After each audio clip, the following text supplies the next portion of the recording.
গল্প একটি নির্জন প্রহর চাই। লেখনীতে মৌসুমী আক্তার। পঞ্চম পর্ব। ছোঁয়া আর তন্ময় বাসর ঘরে প্রবেশ করেছে। বাইরে সিঁড়িতে দীপ আর মৃন্ময় গালে হাত দিয়ে বসে আছে। দেখে মনে হচ্ছে পালের জোড়াগরু মারা গিয়েছে। আমি পিহু আর তরি তিনজনে অন্য রুমে বসে গল্প করছি। পিহু বলল, আচ্ছা তরি আপু, ভাইয়া আর ভাইয়ার বন্ধুর কি হয়েছে? তরি বলল, জানি না তো। পিহু বলল, জিজ্ঞেস করে আসি। সিঁড়ির দিকটা বেশ অন্ধকার। পিহু দীপকে মৃন্ময় ভেবে দীপের কাঁধে হাত রেখে বসে পড়ল আর বলল, ভাইয়া কি হয়েছে তোমার? বাবাকে কি বলবো তোমার বন্ধুর বিয়ে দেখে তোমারও বিয়ে করতে মন চাচ্ছে।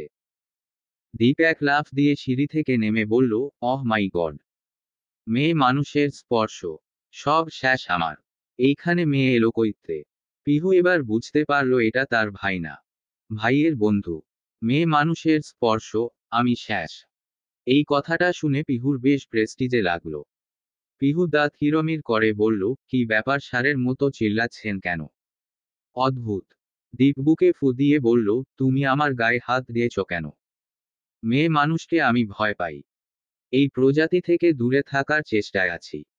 তাই বলে আপনি সারের মতো চিল্লাবেন? আমি ভাইয়া ভেবেছিলাম। এমন ভাবে বললেন, অহ মাই গড। মেয়ে মানুষের স্পর্শ আমি শেষ। যেন মেয়ে মানুষের স্পর্শে বিষ আছে। কি ফাজিল মেয়ে। সিনিয়রকে সার বলছে। সার তো পুরুষ লিঙ্গ। খারাপ কি? গরুর বেটা ছেলে জাতকে সার বলে?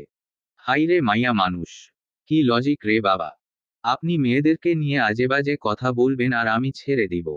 মেয়ে মানুষ বিষের থেকেও খারাপ। কি আছে এই মেয়ে জাতির মাঝে আমি বুঝি না। দাম্ভিক রোশান স্যারের চালচলনই সারা বদলে দিয়েছে। তন্ময় এক ছোঁয়ার জন্য যা করলো তা আর নাই বা বললাম। আর মৃন্ময় বাচ্চাকালে প্রেমে পড়া কোন মেয়েরে আজও ভুলতে পারল না। যান কেন মেয়েদের কাছে? আমরা বলেছি নাকি? দীপ মৃন্ময়ের দিকে তাকিয়ে বলল, দেখ তোর বোন কি জগরুটে। এই মেয়েরে বিয়ে দেওয়া যাবে না। মৃন্ময় হেসে বলল, দেখলাম তো। তরি আর আমি ততক্ষণে বাইরে বেরিয়েছি। তরি খিলখিল করে হেসে দিল। দীপের উজ্জ্বল শ্যামবর্ণ মুখটা ঝগড়ায় পরাজিত হয়ে থমথমে হয়ে আছে। তরির খিলখিল হাসির দিকে মৃন্ময় আচমকা তাকালো। মৃন্ময়ের চোখ জুড়ে মুগ্ধতা খেলা করছে। তরির খিলখিল হাসির শব্দ মৃন্ময়ের কর্ণকুহরে যেন শ্রুতিমধুর শোনাচ্ছে। না হলে কেউ ওইভাবে দুই ঠোঁট কিঞ্চিত ফাঁকা করে মৃদু হেসে তাকিয়ে থাকে কারো মুখপানে। আজ আমি বহুবার এটা নোটিস করেছি যে মৃন্ময় গভীরভাবে তাকাচ্ছে তরির দিকে। মিনিটে কয়েকবার করে তাকাচ্ছে। পিহু এইবার কটমট করে বলল, তরি আপু চলো আমরা বাসায় যাই। এদের সাথে আর থাকবো না। তরি বলল, হ্যাঁ চলো, রোহান ঘুমিয়ে পড়েছে। ওকে কোলে করে নিয়ে যাওয়াটাই মুশকিল হয়ে যাবে। বেশি দূর তো না। চলো ভাগে যোগে নিব। আমিও বললাম, আমাকেও যেতে হবে। মৃন্ময় বলল, সবাই যাবে, আমরা কি বাসর ঘর পাহারা দিব? আমরাও যাব। তো চল একই সাথে যাওয়া যাক। দীপ মৃন্ময়ের হাতে চিমটি কেটে বলল, কিরে চলেই যাব। আমাদের প্ল্যান ছিল ওদের একবার ডিস্টার্ব করা। মনে নেই তোর? মৃন্ময় দুষ্টি হাসি দিয়ে বলল, তন্ময়ের বাসর রাত আর আমরা ডিস্টার্ব করব না তাই আবার হয়? দীপ আর মৃন্ময় হুট করে গিয়ে তন্ময়ের ঘরের দরজা ধাক্কাতে শুরু করলো আর বলল, এই তন্ময় দরজা খোল। গিফট তো দিলাম না। তরি বলল, আরে আরে এসব কি করছেন হুম। ছি, ছি।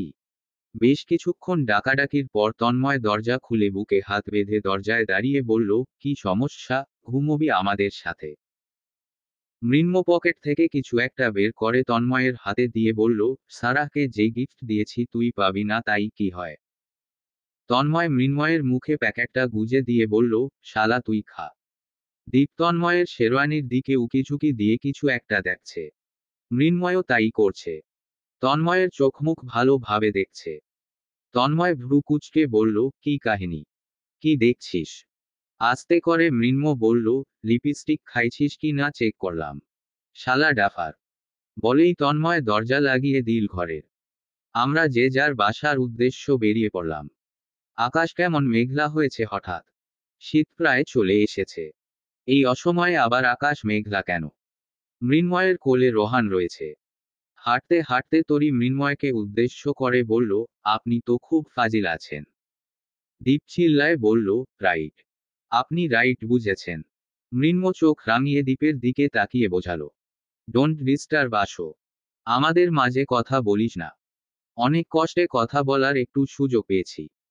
মৃন্ময় বিস্ময়ের সাথে তরির দিকে তাকিয়ে বলল, কেন কেন কেন, শুনতে চান? হুম চাই। তন্ময় ভাইয়াকে বলা কথাটা আমি শুনে ফেলেছি। মৃন্ময় বেশ লজ্জা পেল। তরির দিকে তাকিয়ে লজ্জামিশ্রিত হাসি দিল। অতঃপর বলল, কংগ্রাচুলেশন। প্রথম দিনেই আপনি বিজনেসে বাজিমাত করেছেন। একটা ট্রিট পাচ্ছি তো। হুম দেওয়া যাবে। আর ধন্যবাদ সাহায্যর জন্য। ওয়েলকাম। সবাই যে যার মতো বাসায় ফিরে গেল। আমিও ফিরে এলাম। রুমে এসে দেখি উনি বই পড়ছেন। হাতের পার্সটা ড্রেসিং টেবিলের উপর রেখে হাতের চুড়ি খুলতে খুলতে বললাম, কি ব্যাপার, বই পড়া হচ্ছে? উনি বই থেকে চোখ তুলে আমার দিকে বড় বড় চোখ করে তাকিয়ে একটা দীর্ঘ নিঃশ্বাস টেনে বললেন, কি আর করা। যার বউ সময় দেয় না তার বইই সঙ্গী। এখন কিন্তু আমার ওই বইয়ের উপর হিংসা হচ্ছে। আপনি আমার অভাব ওই বই দিয়ে মিটাচ্ছেন। তাহলে কি করব? বউয়ের অভাব তো কিছু একটা দিয়ে মেটাতে হবে। কেন মেটাবেন আপনি? আমি না থাকলে আমার জন্য ছটফট করবেন। আমাকে মিস করবেন। বেশ রেগেই কথাটা বললাম। বই একটা জড়বস্তু, সেটা নিয়ে অযথা রেগে যাচ্ছি কেন আমি? উনি এবার আমার দিকে তাকিয়ে একটু অন্য ভাবে বললেন, অভাব তো আরেকটা বউ দিয়ে মেটাচ্ছি না, তাই না? বই দিয়ে মেটাচ্ছি। আমি ভয়ানক রাগী চোখে উনার দিকে তাকালাম। উনি বোধহয় ভয়ই পেলেন। সাথে সাথে চোখ সরিয়ে নিয়ে আবার বইয়ের দিকে মনোযোগ দিলেন। আমি তেজস্ক্রিয় ভাব নিয়ে বললাম, কি বললেন আপনি? আরেকটা বউ? এসবও ভাবেন আপনি? উনি আমার মুখের কাছে কান এগিয়ে বললেন, কি বললে? শুনিনি। শোনেননি তাই না? ঘরের সব কিছু ভেঙে ফেলবো আমি। আপনাকেও ভেঙে চুরে ফেলবো। আপনি আরও একটি বিয়ের কথা ভাবতে শুরু করেছেন। উনি বইটা বন্ধ করে থুতনিতে 4 আঙুল ঠেকিয়ে আমার দিকে ড্যাব ড্যাব করে তাকিয়ে আছেন। কি যেন দেখছেন আমার রাগী চোখে মুখে তাকিয়ে। উনার দুচোখ জুড়ে মুগ্ধতা। এই মানুষটা কি জানে না তার এই চাহনিতে আমি এলোমেলো হয়ে যায়। মাদকের মতো কাছে টানে আমাকে। উনি একটুও এদিক সেদিক তাকাচ্ছেন না। এক দৃষ্টিতে তাকিয়েই আছেন আমার দিকে। আমি ঝগড়ার মুডেই বললাম, ওভাবে তাকিয়ে কি দেখছেন? ভাবছি। কি? তুমি এত সুন্দর কেন সুইটহার্ট?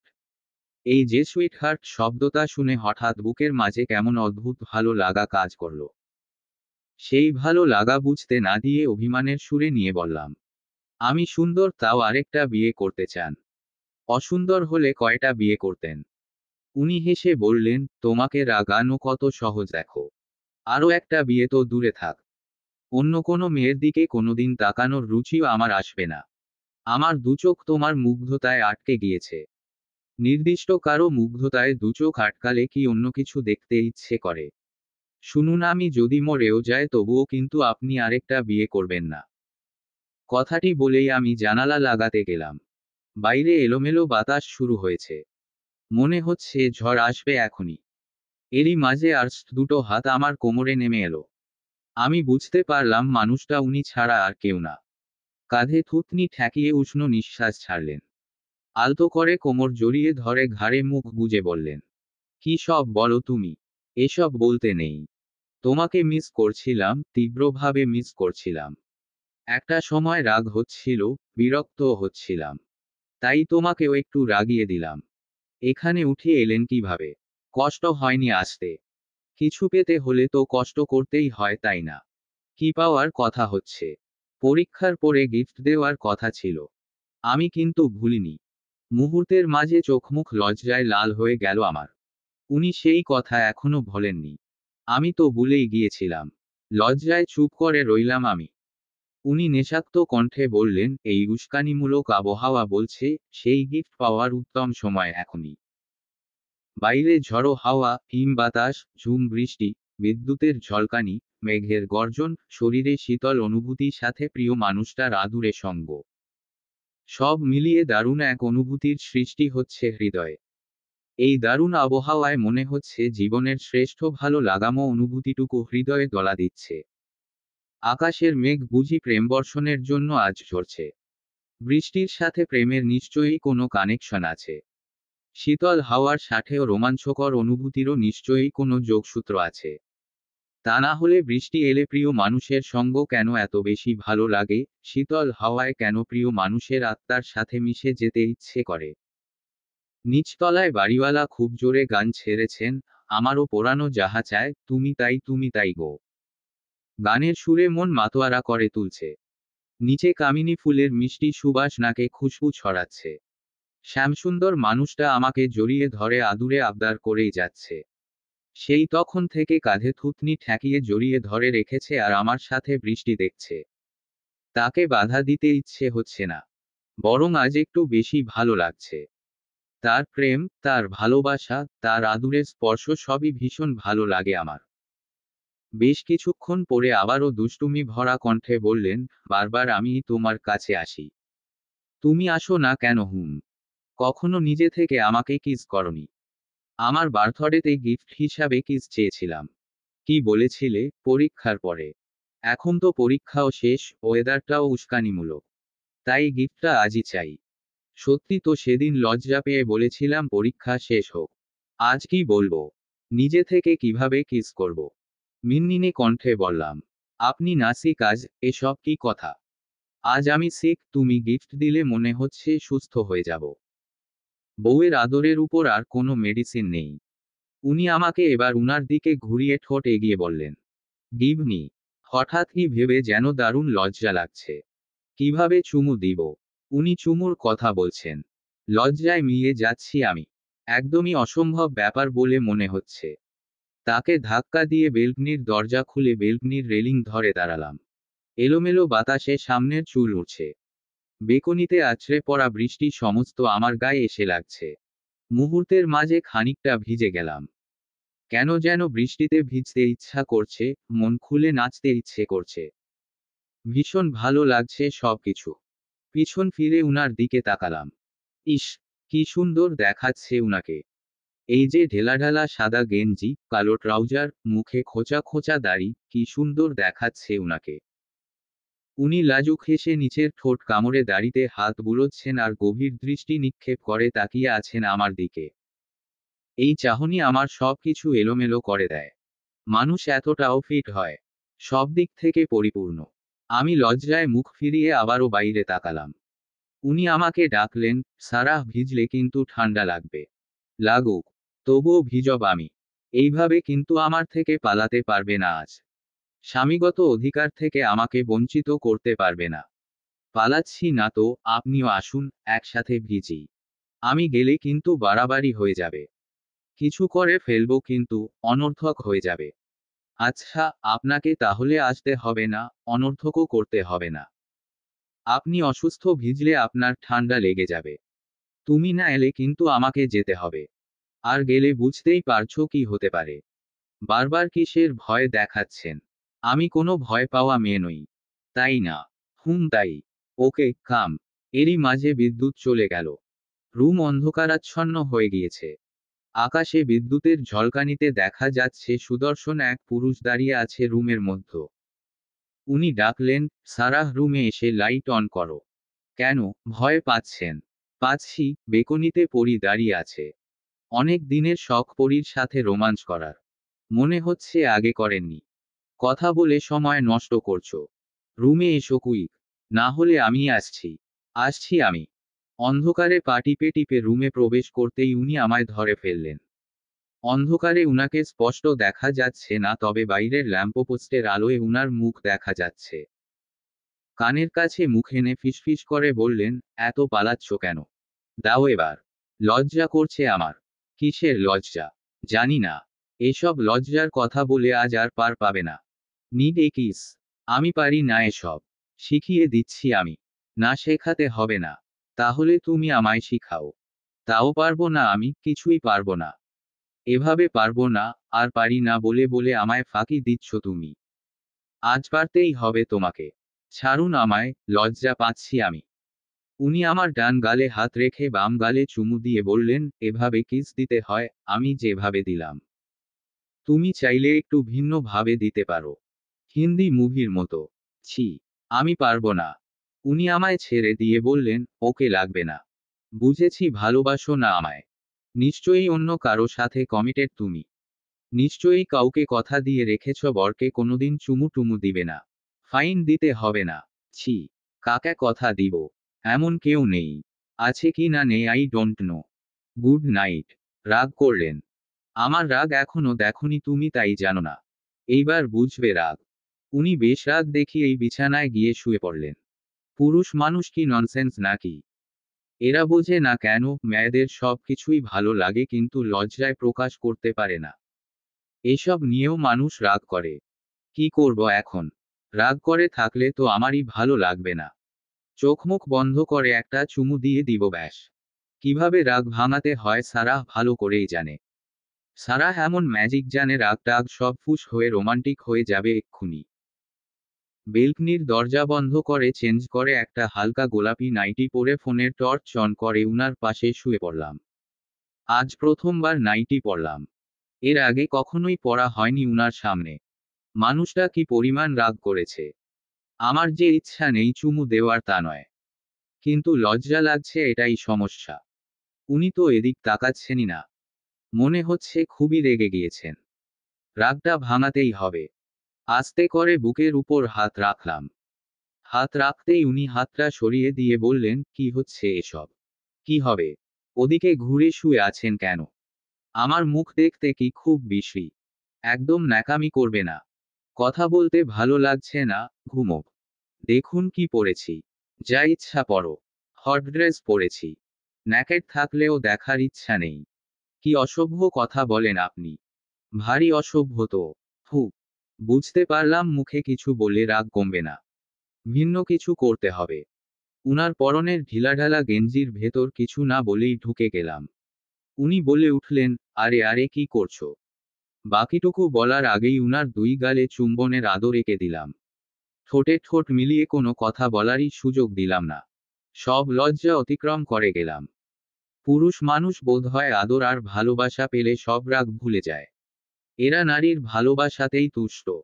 শুদ্ধ ভালোবাসা দিয়ে পুরুষ মানুষকে বশ করে রাখা যায়। নিমিষেই সব রাগ ভুলে জড়িয়ে নিলেন উনার সাথে। সহস্র চুম্বনের আদরে ভরিয়ে দিতে দিতে বললেন, আমি তো রাগই করিনি। এটা তো একটা ট্রাপ ছিল। আই লাভ ইউ বউ। মনে মনে বললাম, সম্পর্ক গাঢ় করতে মাঝে মাঝে এমন ট্রাপও ব্যস্ত। আরও একটি রাত ভালোবাসাময় মধুচন্দ্রিমার সাক্ষী হলো। কেটে গেল আরও কিছুদিন। উনিও এখন সম্পূর্ণ সুস্থ হয়ে গিয়েছেন। শহরে শীত চলে এসেছে। সারাদিন কেমন ধোয়া ওরা কুয়াশার মতো ছিল। আজ একটুও রোদ ওঠেনি। দুজন মানুষের সংসার, উনি ইদানিং কি করেন তা জানি না। বেশিরভাগ সময়ই ব্যস্ত থাকেন। কিন্তু কেন? কি করেন উনি? প্রায়শই গভীর রাতে বাসায় ফেরেন আর বলেন কাজ ছিল। কি কাজ থাকে উনার? হয়তো সত্যি কাজ থাকে। না থাকলে কেন বলবেন যে কাজ ছিল? উনি তো মিথ্যা বলা মানুষ নন। বিকালবেলা মনটা কেমন বিষণ্ণ লাগছে। ছাদ থেকে জামা কাপড় তুলে তন্ময়ের বাসার দিকে রওনা দিলাম। ছোঁয়ার সাথে গিয়ে একটু আড্ডা দিলে ভালো লাগবে। রাস্তার মাঝে তন্ময়ের সাথে দেখা হয়ে গেল। তন্ময় বাজার করছে। আমাকে দেখেই হাত ইশারা করল। তন্ময়ের কাছে এগিয়ে গিয়ে বললাম, কি বাজার করছিস নতুন বর? তোর বান্ধবী তো আমাকে সমস্যায় ফেলে দিয়েছে সারা। কেন? মাছ মাংস এসব নাকি সে খায় না? মোট কথা তার এসব ভালো লাগে না। আলু ভর্তা, ডিম, ডাল এসব নাকি তার খুব প্রিয়। তাহলে তো ভালো বউ পেয়েছিস তন্ময়, তোর খরচ কম হবে। সেভাবে যে তার চালাকি আমি বুঝতে পারি না। কিসের চালাকি? সে যে আমার বেকার জীবনে আমাকে বেশি প্রেসার দিতে চায় না বলে এসব বলে। আমি কি তা বুঝি না? ছোঁয়ার লাইফস্টাইল কি আমি জানতাম? মেয়েটার কাছে ভালোবাসার দিক থেকে আমি হেরে যাচ্ছি সারা। ও এমন ভাবে থাকে আমার সাথে, এমন ব্যবহার করে কোনোভাবেই যে ও খাওয়া বা বিলাসিতায় কষ্ট পাচ্ছে সেটা বুঝতে দিতে চায় না। বরং আমার চেয়ে বেশি হিসাবীও। ওর ধারণা আমি বেশি খরচ করি। আমাদের এখন হিসাব করে চলা উচিত। এখন আমাদের এত বিলাসিতা মানায় না। এসবের জন্য নাকি সময় পড়ে আছে। দেখছিস আমার বান্ধবী কত ভালো। এখনই একটা ট্রিট দে আমাকে। কি খাবি বল? এখনই খাওয়াচ্ছি। আইসক্রিম খাবো। তুই আর তোর বান্ধবী কি আইসক্রিম ছাড়া আর কিছু খাইস না? জামাইয়ের মাথা খাওয়া বাকি আছে। হ্যাঁ, ওটাই বাকি আছে। বাজার করা শেষ তন্ময়। না, চিংড়ি কিনবো। তুই কিন্তু খেয়ে যাবি।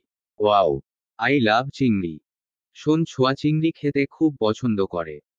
বিয়ের পর তো ওকে চিংড়ি খাওয়াতে পারিনি। প্রচুর দাম বলে ছোঁয়া একদম নিষেধ করেছে কিনতে। তোর বান্ধবীকে চিংড়ি খাওয়া বলে তোর বান্ধবীর গলা জড়িয়ে ধরে খুব অনুনয় করে বললাম, জানো ছোঁয়া, আমার খুব চিংড়ি খেতে ইচ্ছে করছে। কি করি বলো তো, প্রচুর দাম। আমার খেতে ইচ্ছা করছে। এই কথা শুনে ছোঁয়ার হৃদয় যেন খুব ব্যথিত হলো। দ্রুত ওর কাছ থেকে 500 টাকা বের করে দিয়ে বলল, তুমি এখনই বাজারে যাওয়ার বড় দেখে 4টা চিংড়ি কিনবা, সাথে একটা নারকেল কিনবা। ইস, তোমার খেতে ইচ্ছা করছে আমি বুঝতেই পারিনি। তুমি না খাওয়া পর্যন্ত আমার শান্তি হবে না। অথচ সে জানে না সে না খেলে আমার শান্তি হবে না। তাকে খাওয়ানোর জন্যই এত অভিনয়। সে নিজেকে খুব চালাক ভাবে, অথচ তাকে বোকা বানাচ্ছি। কি অদ্ভুত, তাই না তন্ময়? ছোঁয়া বাসায় বসে ভাবছে তুই কখন বাসায় ফিরবি আর ও রান্না করে তোকে খাওয়াবে। আর তুই ভাবছিস কখন বাসায় যাবি আর ছোঁয়া রান্না করে নিজে খাবে। দুজনের চাওয়া একই। ভালোবাসা কি সুন্দর রে তন্ময়। আমি সব সময় জানতাম ছোঁয়া একটা লক্ষ্মী মেয়ে। আমাকে একবার ভালোবাসলে আমার সব অন্যরকম হয়ে যাবে। তন্ময়, কোনো সমস্যা হচ্ছে না তো চলতে? আরে না, কি সমস্যা হবে? সমস্যা এইটুকুই, ঘর ছোট, ছোঁয়াকে প্রচুর বিলাসিতা দিতে পারছি না এইটুকুই। এক্সট্রা 2টা টিউশনি নিয়েছি। অভাব তো একটু থাকবেই, তাই না? একদিন তোরা প্রচুর বড়লোক হবি, বুঝলি? বড়লোক না হলেও চলবে, তবে ছোঁয়াকে ভালো রাখার মতো টাকা হলেই হবে। আন্টি কি জানেন কিছু? জানে। ছোঁয়ার কথা মা আগেই জানতো। মা অনেক খুশি এ বিষয়ে। যাক, আলহামদুলিল্লাহ। তন্ময়ের বাসায় ঢুকেই দেখি ছোঁয়া ঘরের নিচে মাটির চুলায় ফু দিয়ে দিয়ে আগুন জ্বালাচ্ছে। প্রচণ্ড ধোঁয়া হচ্ছে। ছোঁয়া চোখ বন্ধ করে ফুঁক দিয়ে যাচ্ছে উনুনের মুখে। ছোট্ট একটা হাঁড়ি চুলার উপরে বসানো আছে। তন্ময় এগিয়ে গিয়ে নিজে বসে পড়ল। ছোঁয়ার সাথে নিজেও ফু দিচ্ছে। কি অপূর্ব সুন্দর সেই দৃশ্য। দুজনেই একসাথে ফু দিচ্ছে। এরই মাঝে আগুন জ্বলে উঠল। দুজনেই গাল ভরে হেসে উঠল। কি সুন্দর সেই হাসি। মুগ্ধ হাসিতে দুটো সুন্দর মুখ উজ্জ্বল হয়ে উঠেছে। ছোঁয়া হাসতে হাসতে তন্ময়ের গালে চুমু দিল। তন্ময় ছোঁয়ার এলোমেলো চুলগুলো এক জায়গায় করে হাত খোপা করে দিয়ে আমাকে দেখালো। ছোঁয়া আমার দিকে তাকিয়েই লাফিয়ে উঠে বলল, সারাহ বেবি, তুই আমাকে বললি না কেন যে তুই আসবি? তোর বাসায় যে ভালো মন্দ রান্না হচ্ছে আমাকে বলিসনি কেন? আরে মাংস টাংস না, তন্ময়ের চিংড়ি খেতে ইচ্ছে করছে। আচ্ছা বুঝছি, প্রবলেম নেই, আমাকে দাওয়াত দিতে ভুললেও আমি আসতে ভুল করব, সেটা কি হয় বেবি? এই জন্যই তো তুমি আমার বেবি। তন্ময় বলল, আমি টিউশনিতে যাচ্ছি, সারাহ, তোরা গল্প কর। ফিরবি কখন? আজ একটা টিউশন আছে, ফিরে আসবো সন্ধ্যায়। ছোঁয়া বলল, তন্ময়, আমি একটা টিউশনি করাতে চাই। টিউশনি করাতে চাই মানে, কিসের অভাবে? আমি টিউশনি 2টা বেশি নিয়েছি কি তোমাকে দিয়ে টিউশনি করিয়ে সংসার চালাতে? ছোঁয়া, এই সব চলবে না কিন্তু। আমি যেভাবেই হোক তোমার চাহিদা পূরণ করব। আর 23টা বছর কষ্ট করো। তোমার জামাইয়ের ভালো জব হয়ে যাবে। রানী করে রাখবো। উহু, এইসব ভাবিনি আমি। একা ভালো লাগে না বাসায়। তাহলে বেবি নিয়ে নাও একটা। আমি তো বলছি না যে আমাদের মাত্রই বিয়ে হয়েছে এখনই বেবি নিতে হবে না। রিকের মালিক আল্লাহ। আমাদের একটা বেবি থাকলেও চালাতে পারবো না, এমন তো নয়। এই বয়সে বিয়ে করেছো, আবার এই বয়সেই বাবা হওয়ার শখ। এই বয়স কত তোমার? বাবা হওয়ার সাথে বয়সের সম্পর্ক নেই। দেরি আছে ওসবের, বুঝলে? যাও, তুমি লেট হয়ে যাচ্ছে। যাচ্ছি, বাট যাও, মাছে কেটে দিয়ে যায়। আমি করে নিব। তুমি কি জীবনে মাছ কেটেছো? এসব তুমি পারবে না। আমার কাছে দাও। তুমি তো আমাকে শিখতেই দিচ্ছ না। ঘর মোছা, সবজি কাটা, কাপড় ধোয়া সবই তো তুমিই করো। না শিখলেও চলবে। আমি সারা জীবন এসব করে দিতে পারবো। তন্ময় মাছ আর বটি নিয়ে বসে গেল। আমি মুখে হাত দিয়ে বসে একটা হাই তুলে বললাম, আমার মতো সিঙ্গেলের সামনে এসব কি শুরু করলি তোরা? এমন প্রেম বাপের জন্মে দেখিনি। তন্ময় আমার দিকে তাকিয়ে বলল, তুই সিঙ্গেল? রোশান স্যার কি জানে? রোশান ফোশানকে আমি চিনি না। Whose the person? ও আচ্ছা, চিনিস না। স্যারকে জানাতে হচ্ছে বিষয়টা। আমি বলবো তুই বানিয়ে বানিয়ে মিথ্যা বলেছিস আমার নামে। মেয়ে মানুষের মাথায় আল্লাহ এত প্যাচ দিছে। আমি আর ছোঁয়া দুজনেই হাসছি খুব। তন্ময় মাছ ধুয়ে বেরিয়ে পড়ল। ছোঁয়া পিছু পিছু এগিয়ে গিয়ে বলল, আজ কিন্তু তাড়াতাড়ি ফিরবে তন্ময়। তন্ময় ছোঁয়ার কপালে ঠোঁট ছুঁয়ে বলল, দ্রুত ফিরে আসবো। কি হয়েছে, মন খারাপ কেন? মায়ের কাছে ফোন দিয়েছিলাম। তারপর আমার ভয়েস শুনে কেটে দিয়েছে। মন খারাপ করো না। রাগটা মিটে যাক। ওরা নিজেরাই কথা বলবে। মা বাবা কি কোনোদিন আর আমার সাথে কথা বলবে না? আবার মন খারাপ করে মেনে নিবে, আর সে ব্যবস্থা আমিই করব। তন্ময় চলে গেলে ছোঁয়াকে বললাম, আচ্ছা বেবি, তোর কি খারাপ লাগে কখনো? কি নিয়ে? এই যে আগে অনেক বিলাসবহুল জীবন ছিল। আমার তো মনে হয় আমি আগের থেকে বেশি বিলাসবহুল জীবনযাপন করছি। নিজেকে কোনো রাজ্যর রানী মনে হয়। আর তন্ময় অনেক কেয়ারিং। এত কেয়ারিং মানুষ জীবনে দেখিনি আমি। ও আমাকে এত ভালোবাসে, আমার মনে হয় জীবনের শুরুটা ওর সাথে না হয়েই অনেক কিছু মিস করেছি। ভালো থাকা, সুখে থাকা অনেক সহজ। শুধু চাহিদা সাধ্যের মধ্যে রাখতে হয়। তোদের দেখেও ভালো লাগছে সত্যি। আজ যায় তাহলে? কই যাবি? না খেয়ে কোথাও যাওয়া চলবে না। বলে আসিনি। এসে না পেলে ভাববে কই হারাই গেছি। সে তো বউ পাগল লোক। সব ছেলেই কি এমন? হয়তো এমনই, আবার সবাই নাও হতে পারে। আচ্ছা, আমি আসি বেবি আজ। নো বেবি, কোথাও যাওয়া হবে না। অন্য একদিন খাবো। সত্যি, বলে আসিনি আমি। ছোঁয়ার আজ কত পরিবর্তন। কলেজে গাড়িতে করে চলাফেরা করা মেয়েটা আজ উনুনে ভাত রান্না করেও কত সুখী। ভালোবাসা সত্যি সুন্দর। ঘরনায়মান সন্ধ্যা। চারদিকে সন্ধ্যার হলদেটে আলো। মাথার উপর দিয়ে এক ঝাঁক পাখি শারীরিকভাবে উড়ে যাচ্ছে। এমন ঢেউ খেলানো সেই শাড়ি যেন শিল্পীর আঁকা আকাশের বুকে নিখুঁত কোনো নৈসর্গিক দৃশ্য, যা কেবল ক্যালেন্ডারের পাতায় দেখা যায়। এখনই একটা ছবি তুলতে পারলে আজকের সন্ধ্যার বেস্ট ছবি হতো এটা। রাস্তার দুপাশে শিমুল ফুল ফুটে আছে। শিমুল ফুলের মাঝে আমি বিশেষ কিছু সৌন্দর্য খুঁজে পাই। এই কাঁটাযুক্ত বিশাল গাছের মাথায় শত শত লাল টকটকে ফুলে যখন ছেয়ে যায়, আমি মুগ্ধ হয়ে সেটা দেখি। কেউ যদি কখনো হাতে নিয়ে একটা শিমুল ফুল দেখে, নিশ্চিত সে এই ফুলের প্রেমে পড়ে যাবে। গাছের নিচ থেকে একটা ফুল তুলে হাতে নিলাম। ফুলটা কেবলই গাছ থেকে ঝরে পড়েছে। ফুলের পাপড়িতে হাত বোলাতে বোলাতে উত্তর দিকে তাকালাম। উত্তরে হিম বাতাস ছেড়েছে। ধোঁয়া ওরা কুয়াশা আরো বেড়ে চলেছে। প্রতিটা মানুষের মাথায় টুপি বা মাফলার পেঁচানো, পরনে সোয়েটার বা চাদর, পায়ে জুতা। কলেজের সাইড দিয়ে হাঁটতে হাঁটতে পুরনো লাইব্রেরির সামনে এসে দাঁড়ালাম। লাইব্রেরির পাশেই বেশ বড় একটা ফুচকা আর চটপটির দোকান। দোকানদার আমাকে আগে থেকেই চেনে।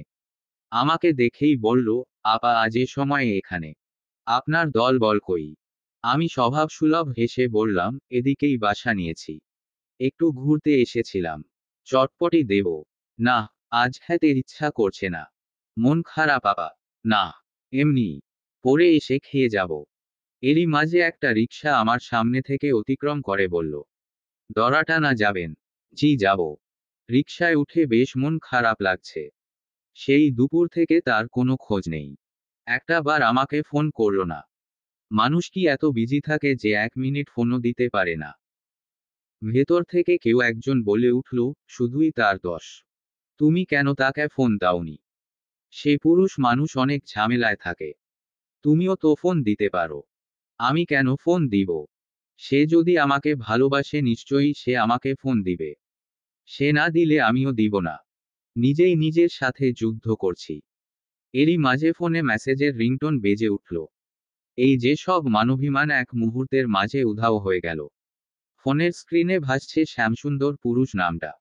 মেসেজটা ওপেন করেই দেখি লেখা আছে, নিশ্চয়ই রেগে আছো। সরি। কান ধরেছি দেখো।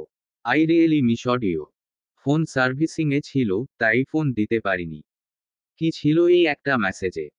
একটা মেসেজ পেয়েই মনটা ভালো হয়ে গেল। এই যে মনে মনে তার বিরুদ্ধে শত শত অভিমান সব উড়ে গেল হাওয়ায়। রিকশায় আসতে আসতে দেখি রাস্তার পাশে হালকা গোল্ডেন কালার মতো সুন্দর একটা জ্যাকেট ঝোলানো। জ্যাকেটটা দেখেই চোখ জুড়িয়ে গেল। সাথে সাথে পার্স খুললাম। পার্সে 5,000 টাকা আছে। সেদিন আম্মু পাঠিয়েছে জামাইকে শীতের কাপড় কিনে দেওয়ার জন্য, কিন্তু উনি খুব রাগ করেছেন। বরং আব্বু আম্মুর জন্য শীতের কাপড় কিনে আমাকে পাঠিয়ে বলেছিলেন আব্বু আম্মুকে টাকাটা ফিরিয়ে দিয়ে আসবে, কিন্তু আমি গিয়েছিলাম। তবে আব্বু বা বাবা কেউই ফেরত নেয়নি। বলেছে আমি যেন তাকে না জানিয়ে কিনে দিই। রিকশা থেকে নেমে দোকানে ঢুকে জ্যাকেটের দাম জিজ্ঞেস করতেই কর্মচারী বলল, আপা 7,500 দাম। চোখ কপালে তুলে তাদের দিকে তাকালাম।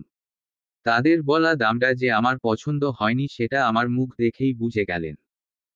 অমায়িক হেসে বললেন, আপা নেন, কম রাখা যাবে। খুব কৌতূহল নিয়ে জিজ্ঞেস করলাম, কত কম নিবেন? নেন, 100 টাকা কম রাখা যাবে। আমি আবারও কথা না বলে চোখ কপালে তুলেই তাকালাম। যা মনে আসছে তা মুখে প্রকাশ করতে না পেরে অদ্ভুত ভঙ্গিতে তাকালাম। তারা আবারও অমায়িক হেসে বলল, আপা 500 কম রাখবো। এই মিন্টু, জ্যাকেটটা এই আপাকে প্যাকেট করে দে তো। চোখ মুখে বিরক্তি ভাব এনে বললাম, 500-তে দিবেন ভাই। 7,500 টাকার পোশাকের দাম 500 টাকা শুনে বোধহয় দোকানের মালিক সহ সকলের চোখ কপালে। মনে হলো কোনো জোকস শুনেছে। এই টাইপ একটা হাসি দিয়ে বলল, আপা কিনতে আইছেন না ইয়ার্কি করতে আইছেন? কি মনে হয়? তাই বলে 500 টাকা দাম বলবেন? তাহলে কত বলবো? গোল্ড মিক্সিড করা পোশাক না কি এটা? এত কোনো ব্র্যান্ডও নয়। ইয়ার্কি কি আপনারা পাইছেন? এত দাম বলেন যে মানুষ কনফিউজড হয়ে যায় কত দাম বলা উচিত। কি করব? দাম যদি সঠিকটাও চাই তাও মানুষ দামাদামি করে। কারণ মানুষ জানে আপনারা 1 টাকার জিনিস 10 টাকা দাম চান। এখন বলেন কত হলে দিবেন? 3,000 লাস্ট দাম আপা। পছন্দ হয়েছে খুব, তাই পছন্দের মানুষের জন্য নিচ্ছি। কাপড় যেন এলোমেলো না হয়, বুঝেছেন? আমার জামাই কিন্তু পুলিশ। বলে দিব এ দোকান থেকে কিনেছিলাম। আপা কোনো বাজে রিপোর্ট দিয়েন না যেন। আমরা কিন্তু আপনাকে ঠকাইনি। এই আপাকে আর 200 টাকা ফেরত দে নাস্তা খেতে। আরও 200 টাকা ফেরত দিয়ে হাতে প্যাকেটটা ধরিয়ে দিল। দোকান থেকে বেরিয়ে একা একা হাসতে হাসতে গড়িয়ে যাচ্ছি। যেখানে সেখানে ঢপ মারা অভ্যাসে পরিণত হয়ে গিয়েছে। বাসায় ফিরে রুমের লাইট অন করে প্যাকেটটা রেখে বসলাম। কিছুক্ষণ পরেই উনি এলেন। বাইরে দাঁড়িয়ে কলিং বেল চাপছেন। দরজা খুলতেই উনি মিষ্টি হেসে ঘরে প্রবেশ করলেন। আমি ঠেস মেরে বললাম, কি ব্যাপার, আজ এত দ্রুত বাসায়? উনি সোফায় বসে পায়ের মোজা খুলতে খুলতে বললেন, আজ এত দ্রুত মানে? আমি তো রোজই দ্রুত বাসায় ফিরি। 2-1 দিন লেট হয়। 2-1 দিন? বাবা! প্রায়ই রাত 12টা বাজে। হাতের ঘড়ি খুলতে খুলতে বললেন, মাঝে মাঝে একটু কাজ থাকে। বোঝো না কেন তুমি? আমি পায়ের উপর পা তুলে বসে পা দুলাতে দুলাতে বললাম, ভাবছি এখন থেকে আমি রোজ বাহিরে থাকব। রাত 12টা করে বাসায় ফিরব। উনি কপাল টানটান করে তাকিয়ে বললেন, চেঞ্জ করে এসে শুনছি বাকিটা। ওয়েট। আলমারি খুলে ট্রাউজার আর গেঞ্জি নিয়ে ওয়াশরুমে প্রবেশ করলেন।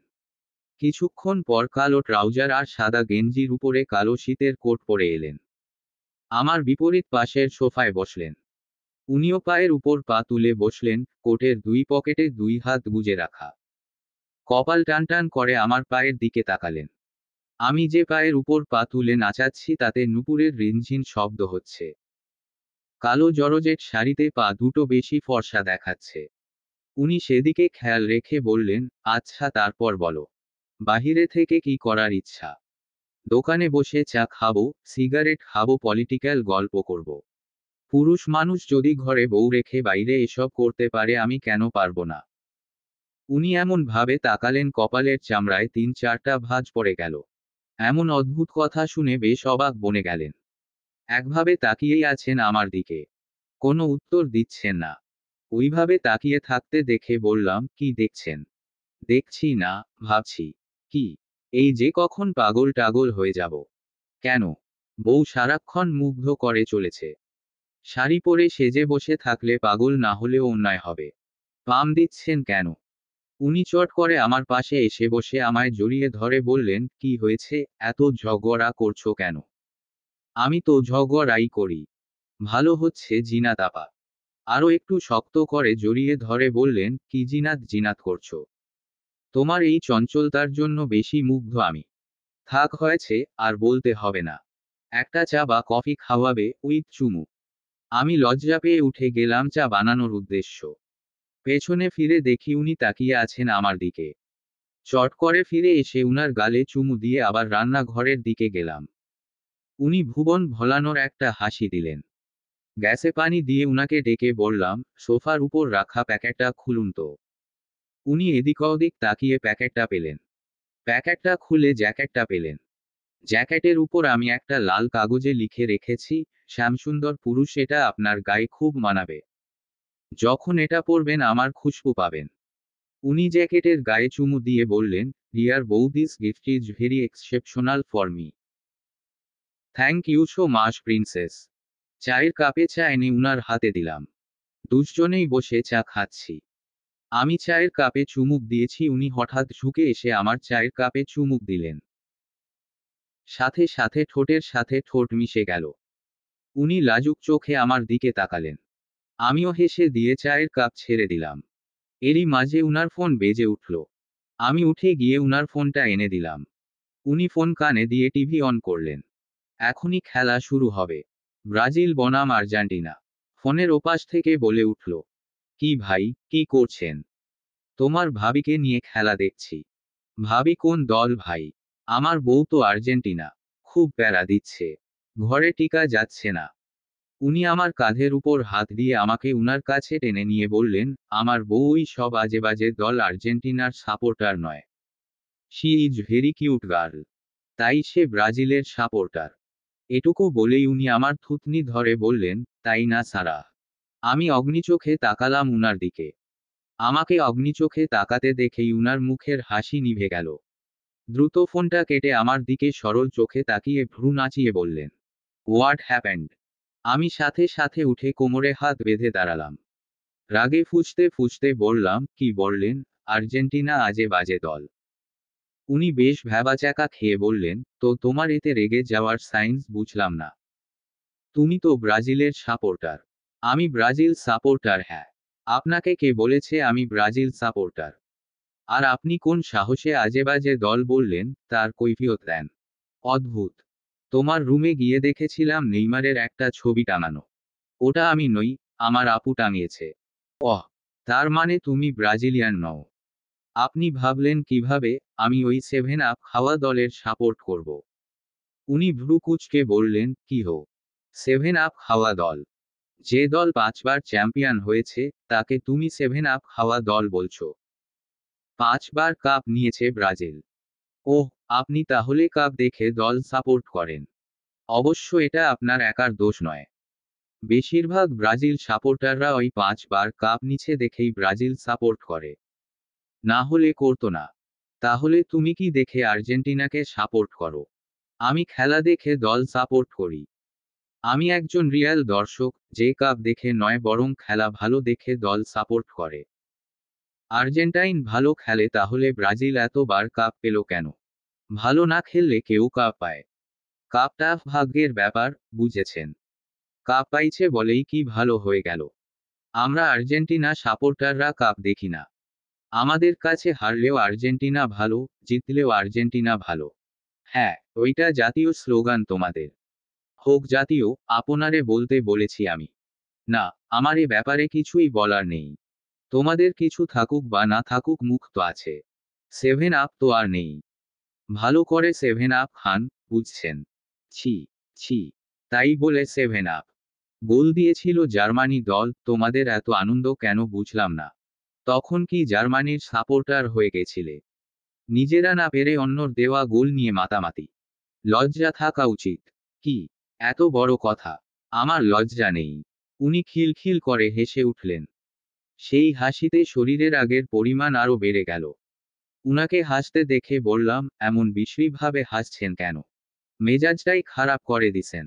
ইচ্ছা হচ্ছে আমি টিভির ভিতর ঢুকে কয়েকটা গোল দিয়ে আসি। আমি হলে দেখতেন কি পরিমাণ গোল দিতাম। সেভেন আপ খেতে ইচ্ছা হচ্ছে নাকি তোমার? শুনুন, আজে বাজে কথা বলবেন না কিন্তু। আপনাদের 7 আপ আপনারাই খান। আমার মনে হচ্ছে তোমারও 7 আপ খাওয়া উচিত, তা না হলে রাগ কমবে না তোমার। আমি কিছু বলার আগেই উনি উঠে এসে আমাকে জড়িয়ে ধরে গলায় 7টা চুমু দিয়ে বললেন, নাও 7 আপ খাইয়ে দিলাম।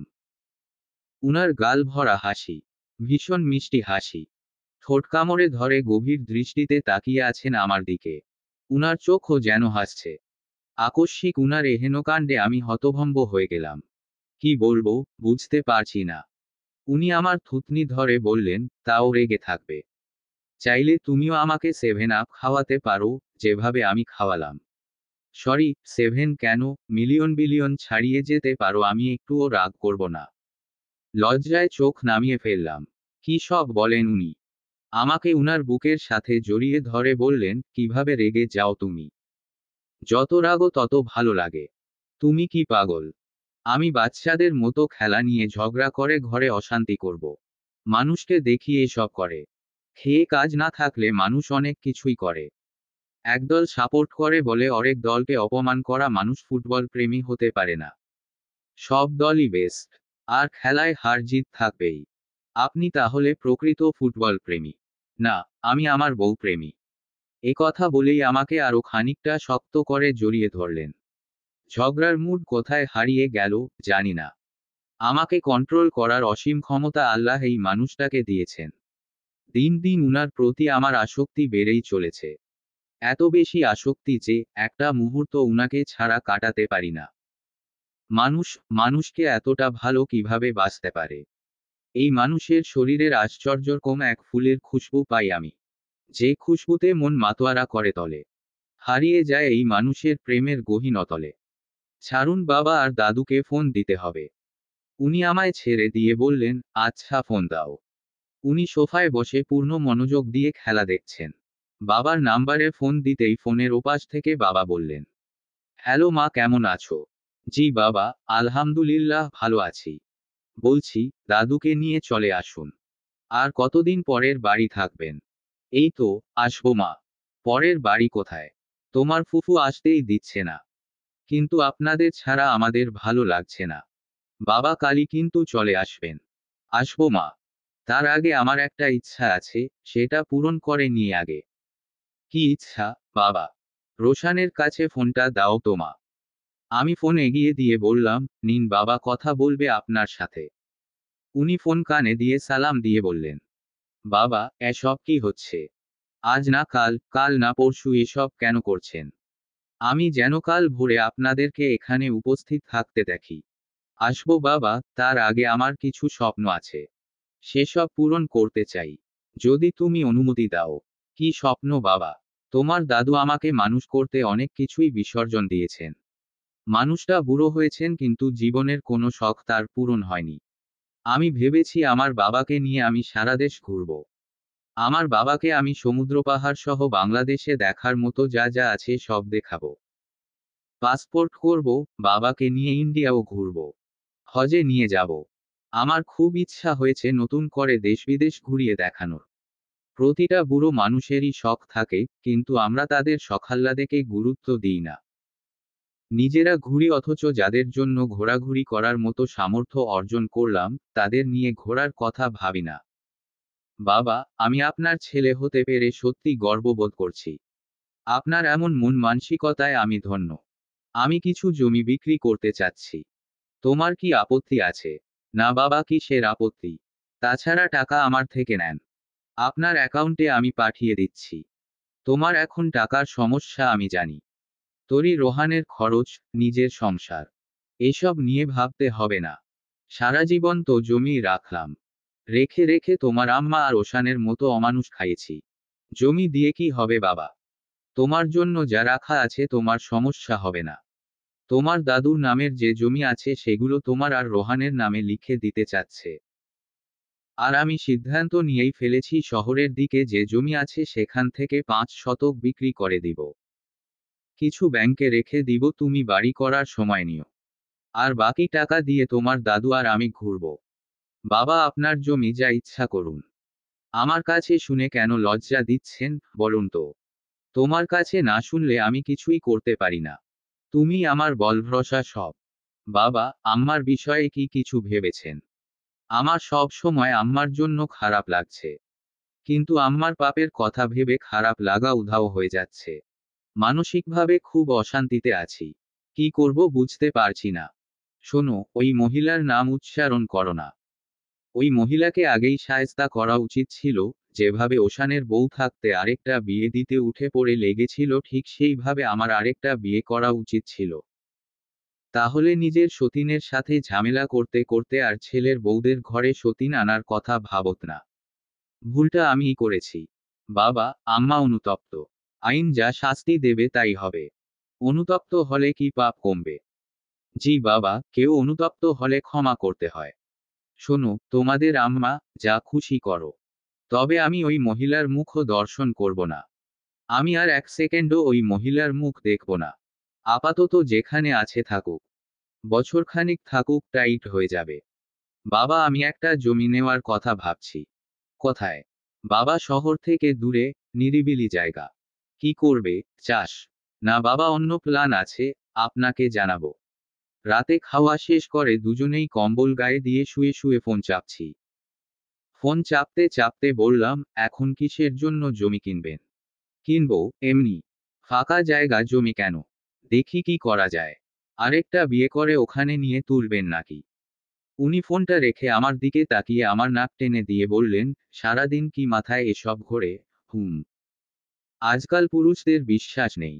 লেখাপড়ার তো কোনো নামগন্ধ নেই তোমার। লেখাপড়ার কথা কি ভুলে গেলে? পড়তে ভাল লাগে না? কি ভাল লাগে তাহলে? এই যে যেমন আছি তেমন।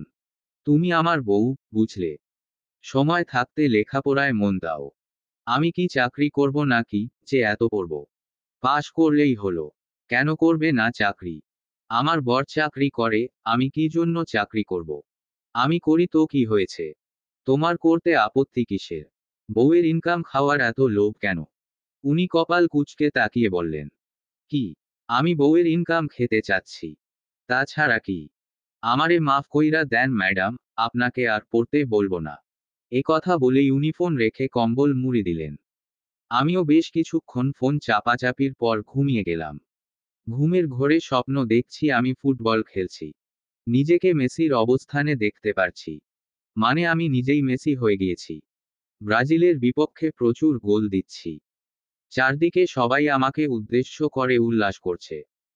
দর্শকের এমন উত্তেজনা দেখে ভীষণ প্রাউড ফিল করে, মনে হচ্ছে এইবার ফুটবলে এমন লাথি দিব বল মাঠ ছেড়ে গ্যালারিতে গিয়ে পড়বে। বলটা পায়ের কাছে আসতেই জোরে লাথি মেরে বলে উঠলাম, গোল। সাথে সাথে শোয়া থেকে উঠে বসলাম। আর তখনই বুঝতে পারলাম আমি কি ঘটিয়েছি। খাটের নিচে থেকে রোশান স্যার অদ্ভুত ভঙ্গিতে কোমরে হাত দিয়ে আমার দিকে তাকিয়ে আছেন। তার মানে আমি কি গোল গোল করে চিৎকার দিয়ে উনার কোমরে লাথি মেরে নিচে ফেলে দিয়েছি? আমি ভীষণ ইনোসেন্ট ভাব নিয়ে তাকিয়ে আছি, এমন অদ্ভুতভাবে তাকিয়ে থাকা মানুষটার দিকে। যেন আমি কিছুই জানি না, কি ঘটেছে সেটাও বুঝতে পারিনি। না বোঝার অভিনয় অটুট থেকে চোখ ঢুলতে ঢুলতে আকাশ থেকে পড়ার ভান করে বললাম, আল্লাহ! আপনি পড়ে গিয়েছেন। কিভাবে পড়লেন? ব্যথা পেয়েছেন? শীঘ্রই উঠুন। উনি কোমরে হাত রেখেই উঠে দাঁড়ালেন। সেই অদ্ভুত চাহনিতে স্থির থেকে বললেন, তুমি জানো না কিভাবে পড়েছি? না তো। আপনি কি স্বপ্ন দেখেছেন কিছু? মানে উঁচু পাহাড় থেকে পড়ে যাচ্ছিলেন এমন? শুনুন, আপনি বসুন, আমি ডিম সিদ্ধ করে নিয়ে আসি। আপনার শরীর ফুরবল হয়েছে। শরীর ফুরবল হলে মানুষ এসব উল্টাপাল্টা স্বপ্ন দেখে। রিয়েলি? হ্যাঁ, রিয়েলি। আর্জেন্টিনার পক্ষ থেকে গোল খেয়েছি, আর বিখ্যাত প্লেয়ার গোলটা দিয়েছে।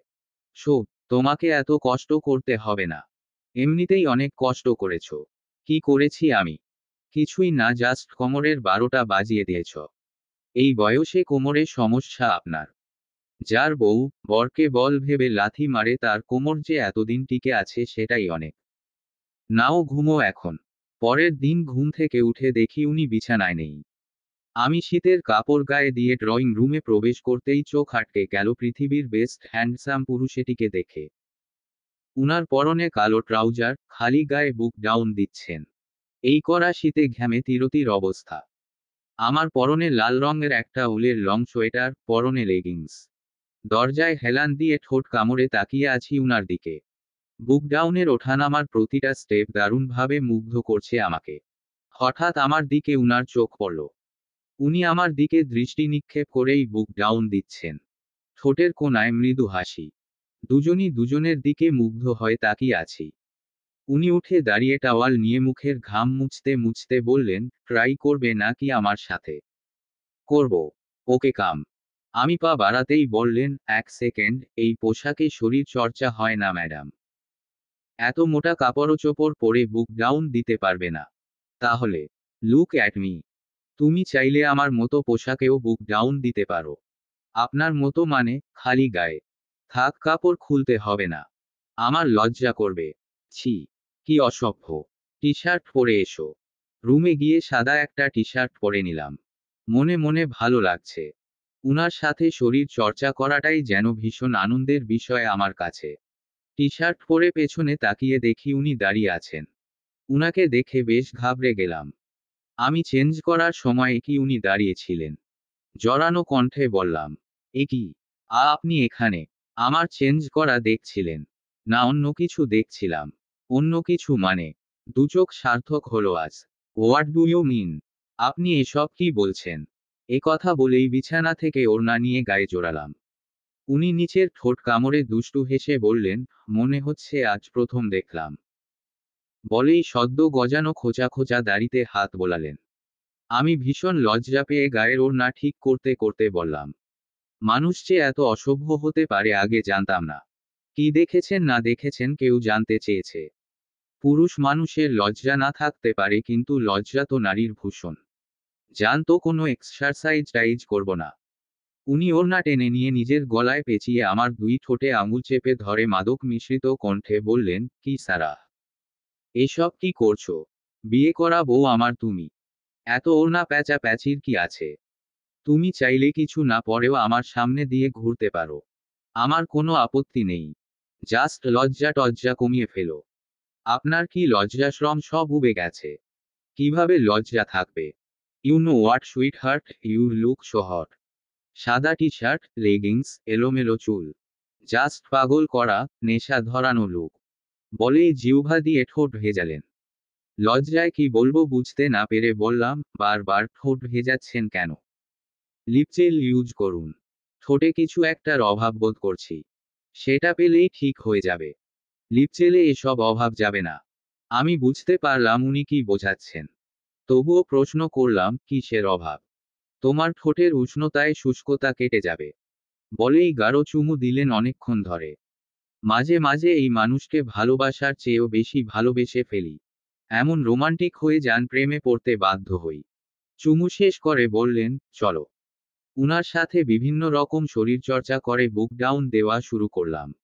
তাকিয়ে আছি উনার দিকে, উনিও তাকিয়ে আছেন আমার দিকে। দুজনেই মৃদু হেসে দিলাম। মুহূর্তগুলো যেন স্বপ্নের মতো। মাঝে মাঝে মনে হয় একটা মেয়ে কত বেশি ভাগ্যবতী হলে এমন ভালোবাসার মানুষ পায়। আমার ভাগ্য কি একটু বেশি ভালো? দুজনে ফ্রেশ হয়ে ডাইনিংয়ে বসে চা খাচ্ছি। এরই মাঝে আরিয়ান নামে সেভ করা একটা নম্বর থেকে উনার ফোনে কল এলো। উনি নম্বরটা দেখে আমার দিকে তাকালেন। চাহনিতে কেমন শীতল একটা ভাব। ফোনটা কেটে দিলেন। কেটে দিয়ে অনিচ্ছাকৃত মৃদু হাসলেন।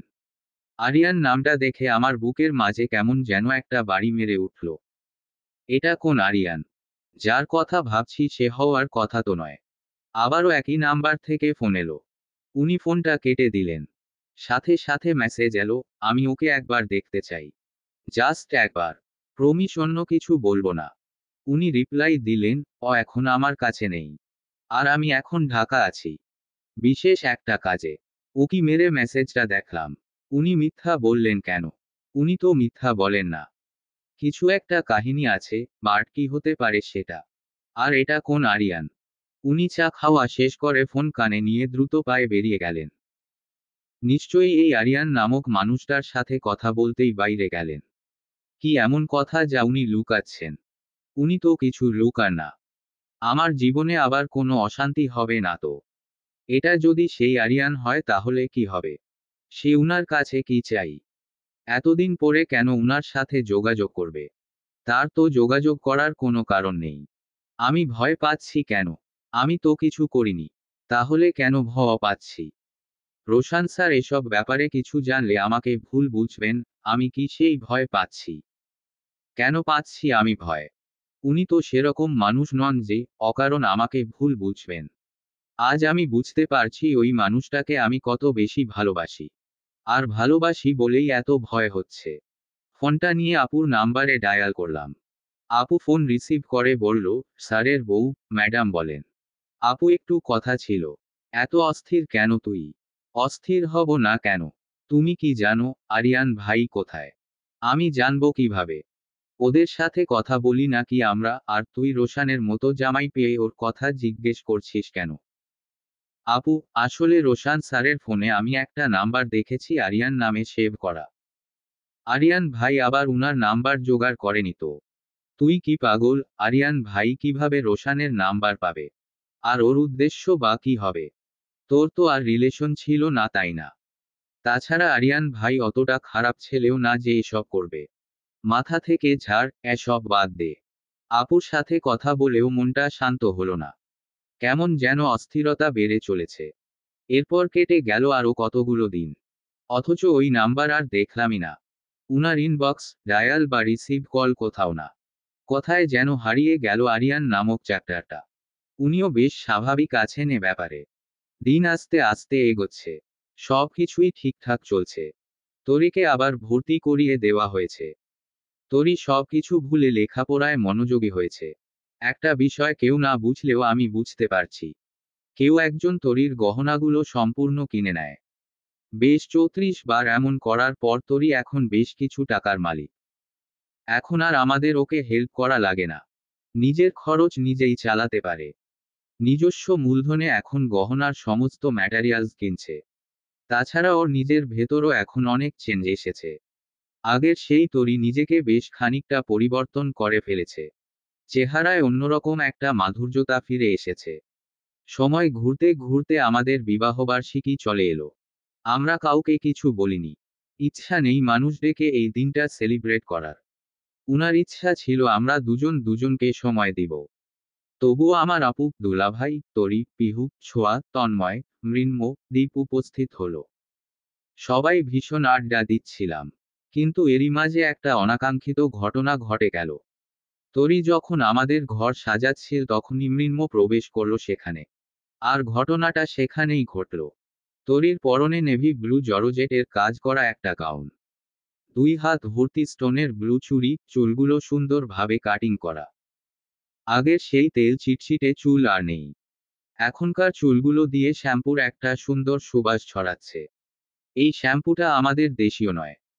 এই শ্যাম্পুর বিশেষত্ব হচ্ছে দারুণ সুবাস ছড়ানো।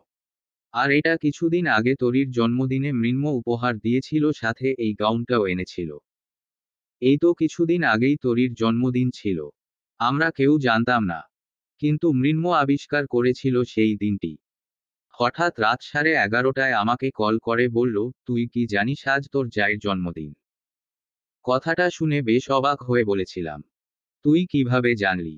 আমাকে তো তরি এ বিষয়ে কিছুই বলেনি। তাছাড়া এসব কখনো শোনাও হয়নি। জেনেছি। আজন্মকাল থেকেই জানি। কিছু দিবস আছে যেটা কেউ ভোলে না। হোয়াট ইজ কাহিনী, ব্রো? কিছু দিবস কেউ ভোলে না মানে কারো হৃদয়ে কারো জন্য বিশেষ দিনগুলি আজন্মকাল ধরে গেঁথে থাকে। এই কথার মানে কি? আজন্মকাল ধরে তরির জন্মদিনের কথা তোর মনে আছে। তোকে একটু রহস্যময়ী কথাবার্তা বললাম। যা এখন সারপ্রাইজ দিয়ে আয়। ডেট তো জানিয়েই দিলাম। এখন কিভাবে সারপ্রাইজ দিব মৃন্ময়? তোরই বেবির জন্মদিন, এটা বিশেষভাবে সেলিব্রেট করা উচিত। কেউ ওকে এসব ব্যাপার কোনোদিন স্পেশালি ফিল করায়নি। স্যারকে নিয়ে নিচে আয়। স্যার কি রাজি হবেন আসতে? রাজি হবে না মানে? ওটা আমার বর, বুঝলি। আমি যা বলি তাই শোনে। শোন সারা, আমি একটা ড্রেস আর শ্যাম্পু এনেছি তোরির জন্য। তোর নাম করে একটু দিয়ে দিবি প্লিজ। আমার নাম কেন? তুই নিজে দে। আমি দিলে ও কখনো ব্যবহার করবে না। জানিস তো তোরই একটা সভ্য শান্ত মেয়ে। হুট করে একটা ছেলের দেওয়া ড্রেস ও পরবে না। তুই দিলে পরবে। কি ড্রেস এনেছিস? শাড়ি? না, গাউন। ওকে গাউনে সুন্দর লাগবে। বাট গাউন ফাউন তো তোরই পরবে না। ওর অভ্যাস নেই। তুই যার পিছনে লেগে আছিস, সেই গাউন কেন একদিন ওয়েস্টার্নও পরবে? মানে, আমাকে অপমান করলি। সেদিন রোশান স্যারকে নিয়ে মৃন্ময়ের নিয়ে আসা কেক, ড্রেস, শ্যাম্পু নিয়ে গিয়েছিলাম। তরি ছোঁয়াকেও ফোন দিয়েছিল। ওই মুহূর্তে তরিকে দেওয়ার মতো কোনো উপহার ছোঁয়ার কাছে ছিল না। তবে মন থাকলে অনেক কিছুই সম্ভব। ছোঁয়ার পায়ে ছিল রূপার অঙ্গুটি আর নূপুর। ছোঁয়া তরির হাত ধরে বলেছিল, জানো তরি, আমার এক জীবনের যত ঋণ তোমার কাছে। আমার কোনো বোন নেই। সারাহ ছাড়া আর কোনো মেয়ে নেই যে আমার বোনের মতো। তবে তুমি যদি চাও আমাকে তোমার বোন ভাবতে পারো। যে ক্ষতি আমি তোমার করেছি, বোনের দাবি করতেও আমার সাহসে কুলায় না। আপনি তো আমার বোন আপু। তাহলে বোনের ব্যবহৃত জিনিস নিবে তুমি? কেন নিব না? ছোঁয়া ওর পায়ের নূপুর জোড়া খুলে তরির পায়ে পরিয়ে দিল। সাথে একটা অঙ্গুটো। কিছু মুহূর্ত থাকে না ভীষণ ভালোবাসাময়, ভীষণ সুন্দর, চোখ জোড়ানো মতো দৃশ্য। সব ভালোবাসাতে প্রেমিক প্রেমিকা লাগে না। কিছু ভালোবাসা কোনো সম্পর্ক ছাড়াই সুন্দর। আসলে সব সম্পর্কে রক্তের টান লাগে না, আত্মিক একটা টানও লাগে। তরি আর ছোঁয়া সেই ভালোবাসার অন্যতম এক নিদর্শন। ওদের মাঝে অনেক বিবাদ হতে পারত। ওশানকে পাওয়ার জন্য একে অন্যর দোষ দিতে পারত, রেষারেষি করতে পারত। ম্যাক্সিমাম কিন্তু এমনটাই হয়। একটা ছেলে যখন দুটো মেয়ের সাথে গেম খেলে তখন মেয়ে দুইটা নিজেরা অশান্তি করে। অথচ ছেলেটার কোনো দোষই দেয় না। মাঝখানে ছেলেটা দুই নৌকায় পা দিয়ে চলে জিতে যায়। কিন্তু ছোঁয়া আর তরি এর ব্যতিক্রম। দুজনেই বুঝতে সক্ষম হয়েছে, এখানে ওদের দুজনের কোনো দোষ নেই। দোষটা যে গেম খেলেছে তার। তারা দুজনই তো ভুক্তভোগী। দুজন নারী একটি মাত্র পুরুষের দ্বারা প্রতারিত হয়েছে। তাই দুজনই ওশানকে ছেড়ে দিয়েছে। দুজনও দুজনের কষ্ট বুঝেছে। এটাই ছিল ওশানের জন্য উপযুক্ত শাস্তি। প্রতিটা মানুষেরই এমন করা উচিত। আসলে আমরা যাকে ভালোবাসি তাকে সব সময় ফেরেশতা মনে করি। তাকে ভালোবেসে এতই অন্ধ হয়ে থাকি যে তার দোষ ত্রুটি খুঁজি না। তার সাথে জড়িয়ে যাওয়া তৃতীয় পক্ষকেই দোষারোপ করে থাকি। অথচ এটা ভাবি না যে ওই তৃতীয় পক্ষকে যে প্রশ্রয় দিয়েছে তার দোষটা কতখানি। নিজেদেরকে এটা বলে সান্ত্বনা দিয়ে থাকি ফাঁদে পড়ে এমন করেছে, মানুষ মাত্রই ভুল করে, শয়তানের প্ররোচনায় এমন করেছে। পরকীয়ার মতো জঘন্য কাজের জন্য কোনো সাফাই চলে কি না জানা নেই। আমার মনে হয় এমন গর্হিত কাজ আর নেই। একমাত্র চরিত্রহীন ব্যক্তিই পারে এসব করতে। আমার মনে হয় অবশ্যই প্রতিটা পুরুষের নিজের জীবনসঙ্গিনীর প্রতি একটু বেশি কেয়ারিং হওয়া উচিত, একটু বেশি ভালোবাসা এবং যত্নশীল হওয়া উচিত। হালাল আর পবিত্র সম্পর্কের যত্ন নেওয়া উচিত। যে সময়টুকু পরনারীতে দেওয়া হয় ওই সময়টুকু নিজের ওয়াইফকে দিলে তাতে দুজনের জীবনই সুন্দর হয়। এতে মহান সৃষ্টিকর্তাও খুশি হন। হারামে কখনোই আরাম নেই। তাই ভালোবাসার পবিত্রতা রক্ষা করে চলে উচিত। আর যে নারী বা পুরুষ জেনে বুঝে অন্যর সংসারে তৃতীয় পক্ষ হিসাবে ঢোকে, এরা না পায় ইহকালের সুখ, না পাবে পরকালে শান্তি। ছোঁয়া আর তরি এমনই একটি সম্পর্কের জ্বলন্ত উদাহরণ। ব্যতিক্রম দুটো চরিত্রের উদাহরণ। ছোঁয়ার মতো প্রতিটা মেয়েই সব সত্য জেনে সরে আসুক এমন জঘন্য সম্পর্ক থেকে। তরির মতো মেয়েদের কেউ না কেউ সাহায্য করুক সুন্দর একটা জীবনে উপহার দেওয়ার জন্য। তবেই না পৃথিবীটা সুন্দর হবে। বেঁচে থাকবে ভালোবাসা। তরি আজ মৃন্ময়ের দেওয়া সেই পোশাক পরেই আমাদের ঘর সাজাচ্ছে। ঘরে আর কেউ নেই। মৃন্ম ধীর পায়ে আমাদের রুমে প্রবেশ করল। মৃন্ময়ের চোখ দেখেই বোঝা যাচ্ছে ওর দু চোখ জুড়ে তরিকে দেখার আকাঙ্ক্ষা পিপাসা। মুগ্ধ নয়নে উপভোগ করছে তরির সৌন্দর্য। মৃন্ম যেন কেমন অন্য জগতে প্রবেশ করে ফেলছে। মৃন্ম তরির সামনে দাঁড়িয়ে অবাক করা চোখে তাকিয়ে আছে। তরি মৃন্ময়ের এই চাহনির কারণ খুঁজে পেল না। মৃন্ম একটা সাদা পাথরের টিপ তরির কপালে পরিয়ে দিয়ে বলল, অদ্ভুত সুন্দর দেখতে তুমি। যেন কোনো অপ্সরী। তরির কৌতূহল চাহনিতে তাকিয়ে আছে মৃন্ময়ের দিকে। মৃন্ম আবারও বলল, অদ্ভুত সুন্দর তোমার চোখ। এই চোখে আমার সর্বনাশ দেখেছিলাম বহুকাল আগে। সেই সর্বনাশা দশা থেকে আমি আজও মুক্তি পাইনি। আর বোধহয় পাব না। তরি বেশ ঘাবড়ে গেল মৃন্ময়ের কথা শুনে। মৃন্ময়কে বলল, এসব কি অদ্ভুত কথা বলছেন আপনি? মৃন্ম তরির হাত ধরল। হাতের মধ্যে একটা কাগজ দিয়ে বলল, চাইলেই সব কিছু মুখের উপর বলা যায় না। অনেক বছরের আবেগানুভূতি মেশানো আছে এই কাগজে, আশা করি পড়লেই বুঝতে পারবে। আপনি এসব কি বলছেন? আমি সত্যি বুঝতে পারছি না। মৃন্ম তরীর চুলে হাত বুলিয়ে দিল, দুই গালে দুই হাত রেখে কিছুটা এগিয়ে গেল তরীর দিকে। কেমন একটা কম্পিত স্বরে বলল, তোমার প্রেমের সুধা দিয়ে আমার তৃষ্ণার্ত হৃদয়কে শীতল করবে। তরী কি ভাবল জানি না। হঠাৎ ওর চোখমুখ কেমন ফ্যাকাশে হয়ে গেল। মৃন্ময়ের গালে থাপ্পড় মেরে বলল, এভাবে গায়ে হাত দিচ্ছেন কেন? কি ভেবেছেন আমি ডিভোর্সি বলে সেই সুযোগ নিবেন? 2 দিন ভালোভাবে কথা বলেছি বলে আমাকে স্পর্শ করে কথা বলবেন? এতটা প্রশ্রয় কি আমি আপনাকে দিয়েছি? পুরুষের স্পর্শে আমার শরীর ঘিনঘিন করে। আমি সহ্য করতে পারি না কোনো পুরুষের স্পর্শ। আপনি কোন সাহসে আমার মুখে হাত দিচ্ছেন?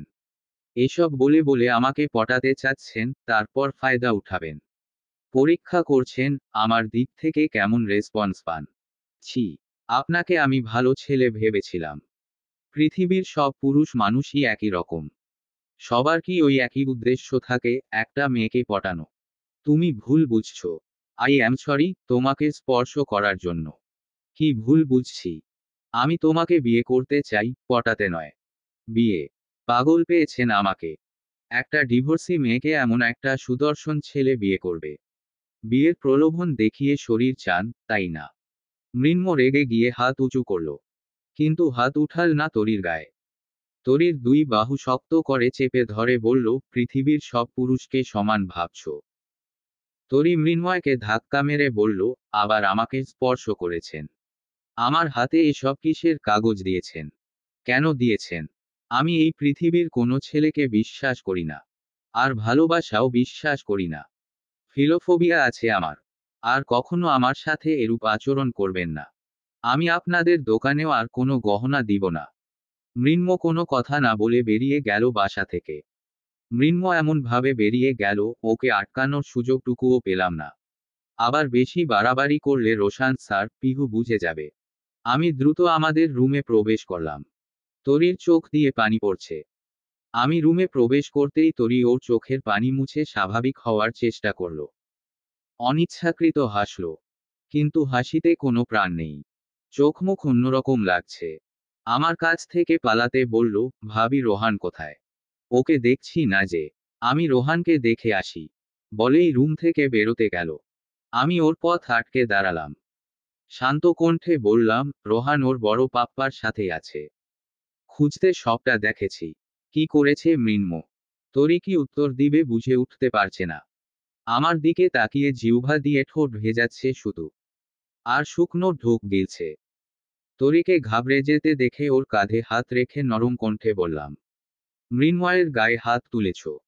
তুমি তো অকারণে কারো গায়ে হাত তোলার মতো মেয়ে নও তরী। হঠাৎ কি হলো? ভাবি উনি, মানে তোমার বন্ধু আমার মুখে হাত দিয়েছিলেন। উনি আমাকে ভালোবাসার কথা বলছিলেন। সব স্পর্শতে পাপ থাকে না তরী। কিছু স্পর্শে সরলতাও মিশে থাকে। মৃন্ময়কে তুমি ভুল বুঝছো। আর যাই হোক, বাজে উদ্দেশ্য কাউকে স্পর্শ করার মতো ছেলেও নয় তরী। আমার বন্ধু বলে বলছি না, ও সত্যি ভালো ছেলে। উনি ভালো ছেলে সেটা আমি জানি ভাবি। কিন্তু উনি তো এমন আচরণ আগে করেননি। হঠাৎ মুখে হাত রাখলেন। ভালোবাসার কথা বললেন। আমার কেমন যেন হচ্ছিল ভাবি। হঠাৎ ভয় পেয়ে উত্তেজিত হয়ে গিয়েছিলাম। আমি প্রেম ভালোবাসা নামক শব্দ দুটোকে বড্ড বেশি ভয় পাই। আমি পুরুষ মানুষকে ভীষণ ভয় পাই। আমি পুরুষের স্পর্শ সহ্য করতে পারি না। শরীরের মাঝে ঘিনঘিন করে ওঠে। কেমন বাজে একটা অনুভূতি হয়। আমি ভয়ানক এক অতীত দেখে এসেছি। পুরুষ মানুষ কত বেশি ভয়ানক হতে পারে, আমি দেখে এসেছি। তাই আমি এসব সহ্য করতে পারি না। কানে শুনতেও পারি না।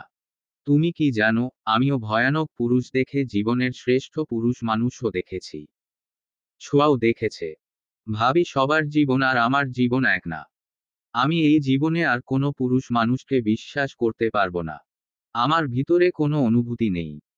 প্লিজ আমাকে ক্ষমা করে দিন। আপনার বন্ধুকেও বলুন ক্ষমা করে দিতে। এরই মাঝে দীপ ঘরে প্রবেশ করে বলল, তুমি মায়াবিনী। আমি মায়াবিনী মানে? মৃন্ময়ের মায়াবিনী? এসব কি বলছেন আপনি? তুমি ঝিকরগাছার মেয়ে না। আপনি কিভাবে জানেন? আমি জানতাম না, মৃন্ময় জানিয়েছে। কি জানিয়েছে? ওর গ্রামের বাড়িও ওখানে। উনার গ্রামের বাড়ি ওখানে মানে? তরি, আমি তোমাকে মৃন্ময়ের সাথে রিলেশনে যেতে বলবো না। তবে কিছু কথা তোমাকে বলতে চাই। না বললে ভারী অন্যায় হবে। কি বলবেন আপনি? আমি কিছুই বুঝতে পারছি না। রিনি নামের একটা মেয়ে তোমার বেস্ট ফ্রেন্ড ছিল না? ছিল তো। কখনো কোনো ছেলের কথা বলতো যে তোমাকে খুব পছন্দ করে? বলতো। রিনির চাচাতো ভাই মৃন্ময়রা ঈদে গ্রামে যেত। তুমি তখন 8-এ পড়ো। মৃন্ময় 9-এ পড়ে। ওই কিশোর বয়সে ঈদের দিন রিনির সাথে তোমাকে দেখেই প্রেমে পড়েছিল। তখন ওর বয়স কম। ওই বয়সেই তোমার জন্য ওর মনে উথাল পাথাল ঝড় উঠেছিল। সপ্তাহে 34 দিন করে গ্রামে যাচ্ছিল নিজের স্কুল কামাই করে। লেখাপড়া কোনো কিছুর প্রতিই মন ছিল না। মনটা সারাক্ষণই গ্রামে পড়ে থাকত। রিনিকে দিয়ে তোমাকে বলাত। তুমিও তখন ছোট। এসবে পাত্তা দাওনি। আর এর মাঝেই তোমার বিয়ে হয়ে যায়। মৃন্ময় তোমার নাম দিয়েছিল মায়াবিনী। যার মায়েও আসক্ত হয়েছিল। এর মাঝেই কিভাবে তোমার বিয়ে হয়ে গেল? মৃন্ময় আর কোনোদিন খুঁজে পেল না তোমাকে। অন্য কেউ হলে সবটা ভুলে যেত কবেই। মৃন্ময় ভীষণ কষ্ট পেয়েছিল একতরফা ভালোবেসে।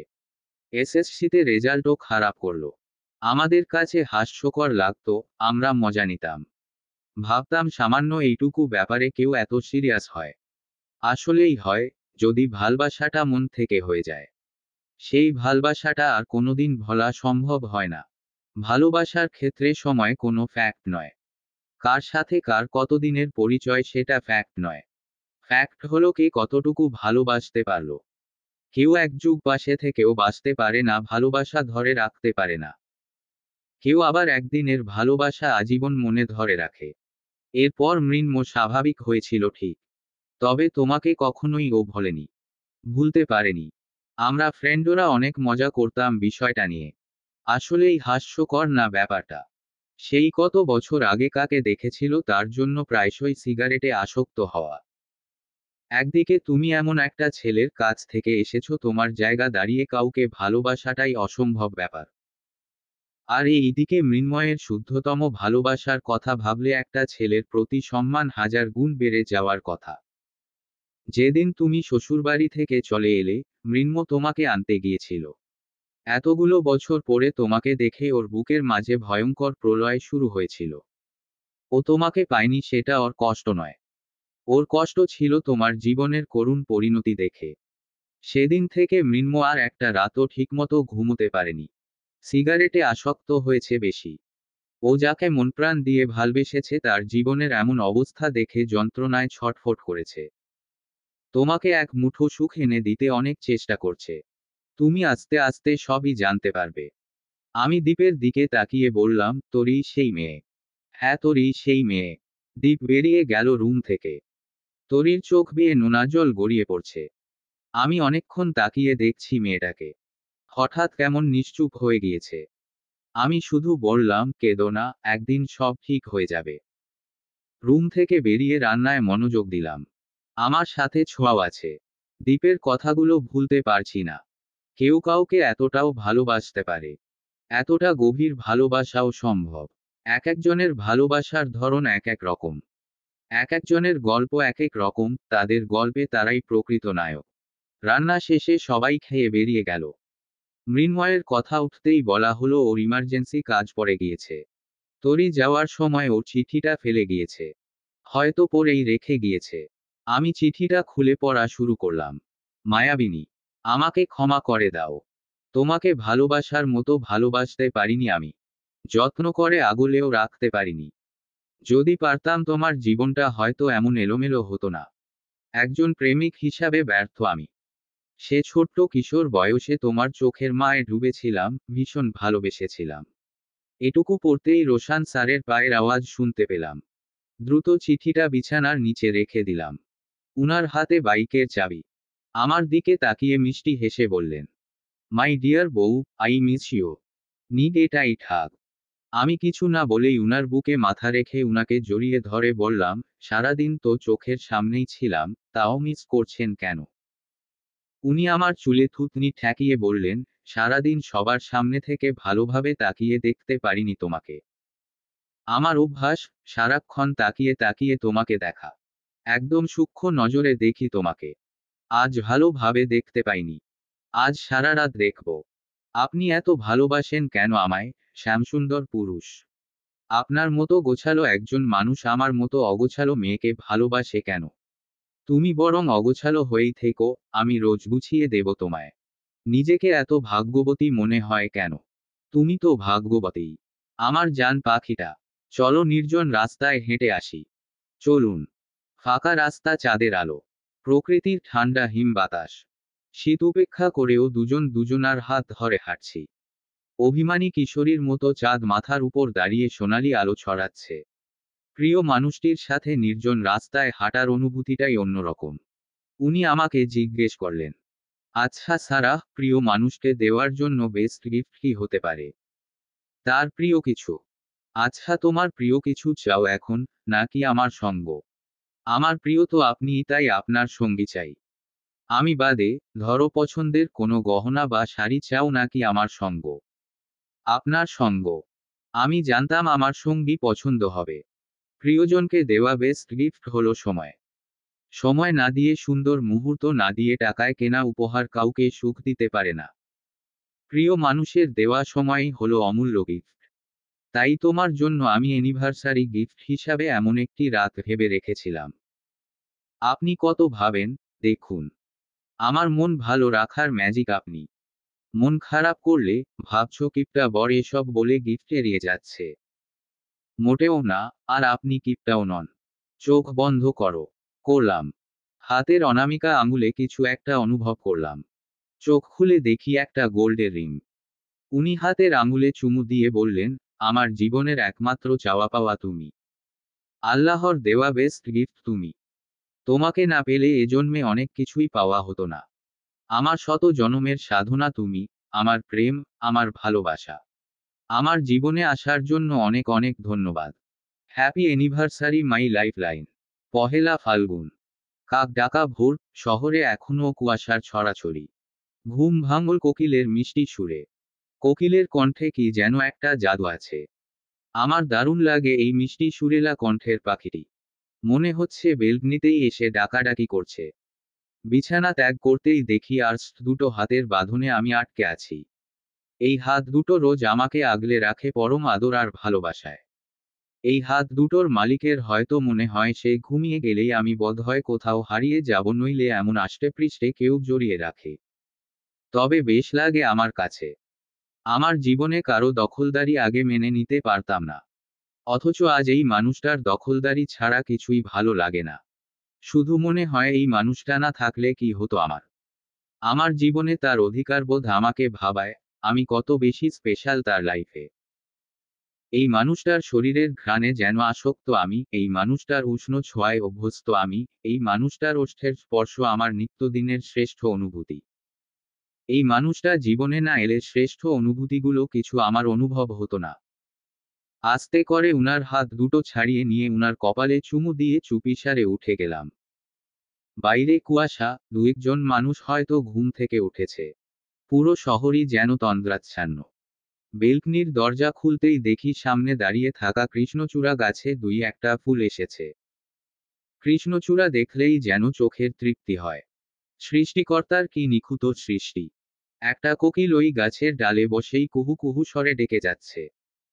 প্রকৃতির শ্রেষ্ঠ গায়ক কোকিল তার ডাকে এই শহরকে জানাতে এসেছে আজ পহেলা ফাল্গুন, আজ কৃষ্ণচূড়ার দিন, আজ বসন্তের আগমন, আজ ভালোবাসি বলার শ্রেষ্ঠ দিন। বসন্ত মানেই মনে হয় রঙিন অনুভূতির দিন। পৃথিবী নতুন সাজে সেজে ওঠে। রুমের দিকে তাকালাম, ঘুমন্ত মানুষটাকে এই কৃষ্ণচূড়ার থেকেও সুন্দর লাগছে। আচ্ছা কৃষ্ণচূড়া, বলো তো কে বেশি সুন্দর, তুমি নাকি আমার শ্যামসুন্দর পুরুষ? সাথেই সাথেই কোকিল ডেকে উঠে বলল, তোমার শ্যামসুন্দর পুরুষটিই বেশি সুন্দর। আমি মৃদু হেসে দিলাম। অদ্ভুত এক ভালোবাসা নামক সুগন্ধি পেলাম নাকে। প্রাণ ভরে নিঃশ্বাস নিলাম স্নিগ্ধ সকালের। রুমে এসে পায়চারি করে যাচ্ছি। উনার ঘুম ভাঙার অপেক্ষায় আছি।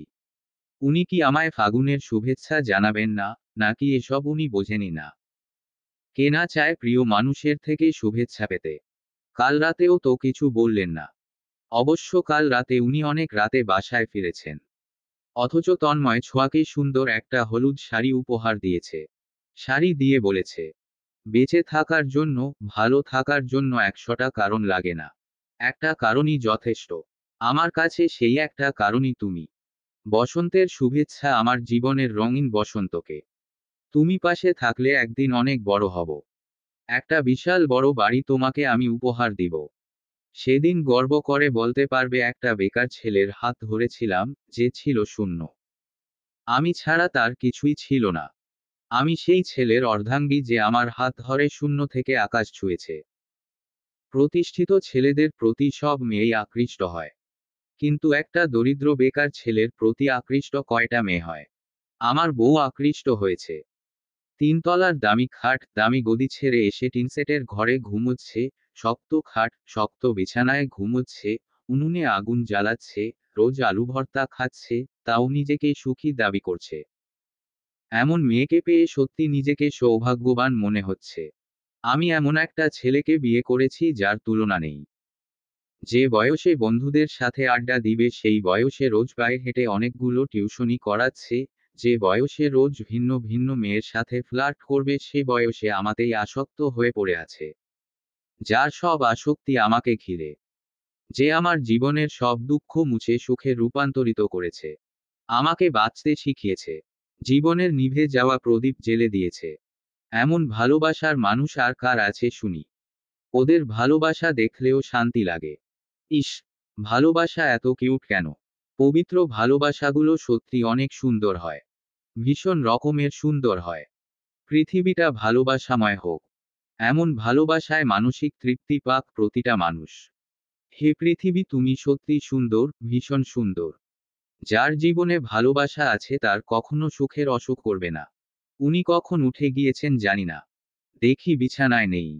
ওয়াশরুমে পানি পড়ার শব্দ হচ্ছে। এরই মাঝে উনি ওয়াশরুমের দরজা খুলে উকি দিলেন। জাস্ট মুখটা দেখা যাচ্ছে। উনাকে দেখেই আমি ঠান্ডায় শিউরে গেলাম। কিভাবে উনি রোজ সকালে গোসল করেন এত ঠান্ডায়? মুখে সাবানের ফেনা। আমাকে ডেকে বললেন, সারাহ, টাওয়ালটা দিবে প্লিজ। উনাকে দেখে মনে হচ্ছে এসব ফাল্গুন টাগুন কিছুই বোঝেন না উনি। ভেতরে ভেতরের আগের পাহাড় জমছে আমার। বিয়ের আগে ভাবতাম বিয়ের পর প্রতিটা মুহূর্ত সিনেমাটিক হবে। কিন্তু ওই আধা বুইড়া মানুষের মাঝে সেসব ব্যাপার স্যাপারই দেখছি না। উনার থেকে বুইড়া টম আরো ভালো আছে।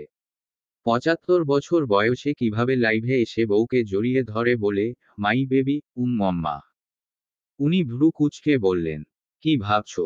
টাওয়াল দাও। বেশ মুড নিয়েই বললাম, না, পারবো না। উনি ভ্রু উঁচিয়ে সন্দিহান ভাবে বললেন, কেন পারবে না? আপনি জানেন না টাওয়াল লাগবে আপনার, তাহলে নিয়ে যাননি কেন? খেয়াল ছিল না। বিড়বিড় করে বললেন, কি জগরুটে মেয়ে রে বাবা। আমি চোখ পাকিয়ে উনার দিকে তাকালাম। আমি তাকাতেই উনি অকারণ হেসে দিলেন। উনার হাসি দেখে আরো রাগ হচ্ছে আমার। ঠেস দিয়ে বললাম, আপনার তো অনেক কিছুই খেয়াল থাকে না। বিশেষ দিন, মাস, টাওয়াল কিছুই না। বয়স হচ্ছে তো। বাজে কথা ছাড়ুন। আচ্ছা টাওয়ালটা দাও। না হলে এভাবেই বেরিয়ে আসতে হবে। আপনার ন্যাকেড হয়ে বেরিয়ে আসাটাই উচিত। বেরিয়ে আসুন। আচ্ছা আসছি তাহলে। চোখ বন্ধ করতে পারবা না কিন্তু। ছি, ভেবেই লজ্জা লাগছে আমার। দিচ্ছি, ওয়েট।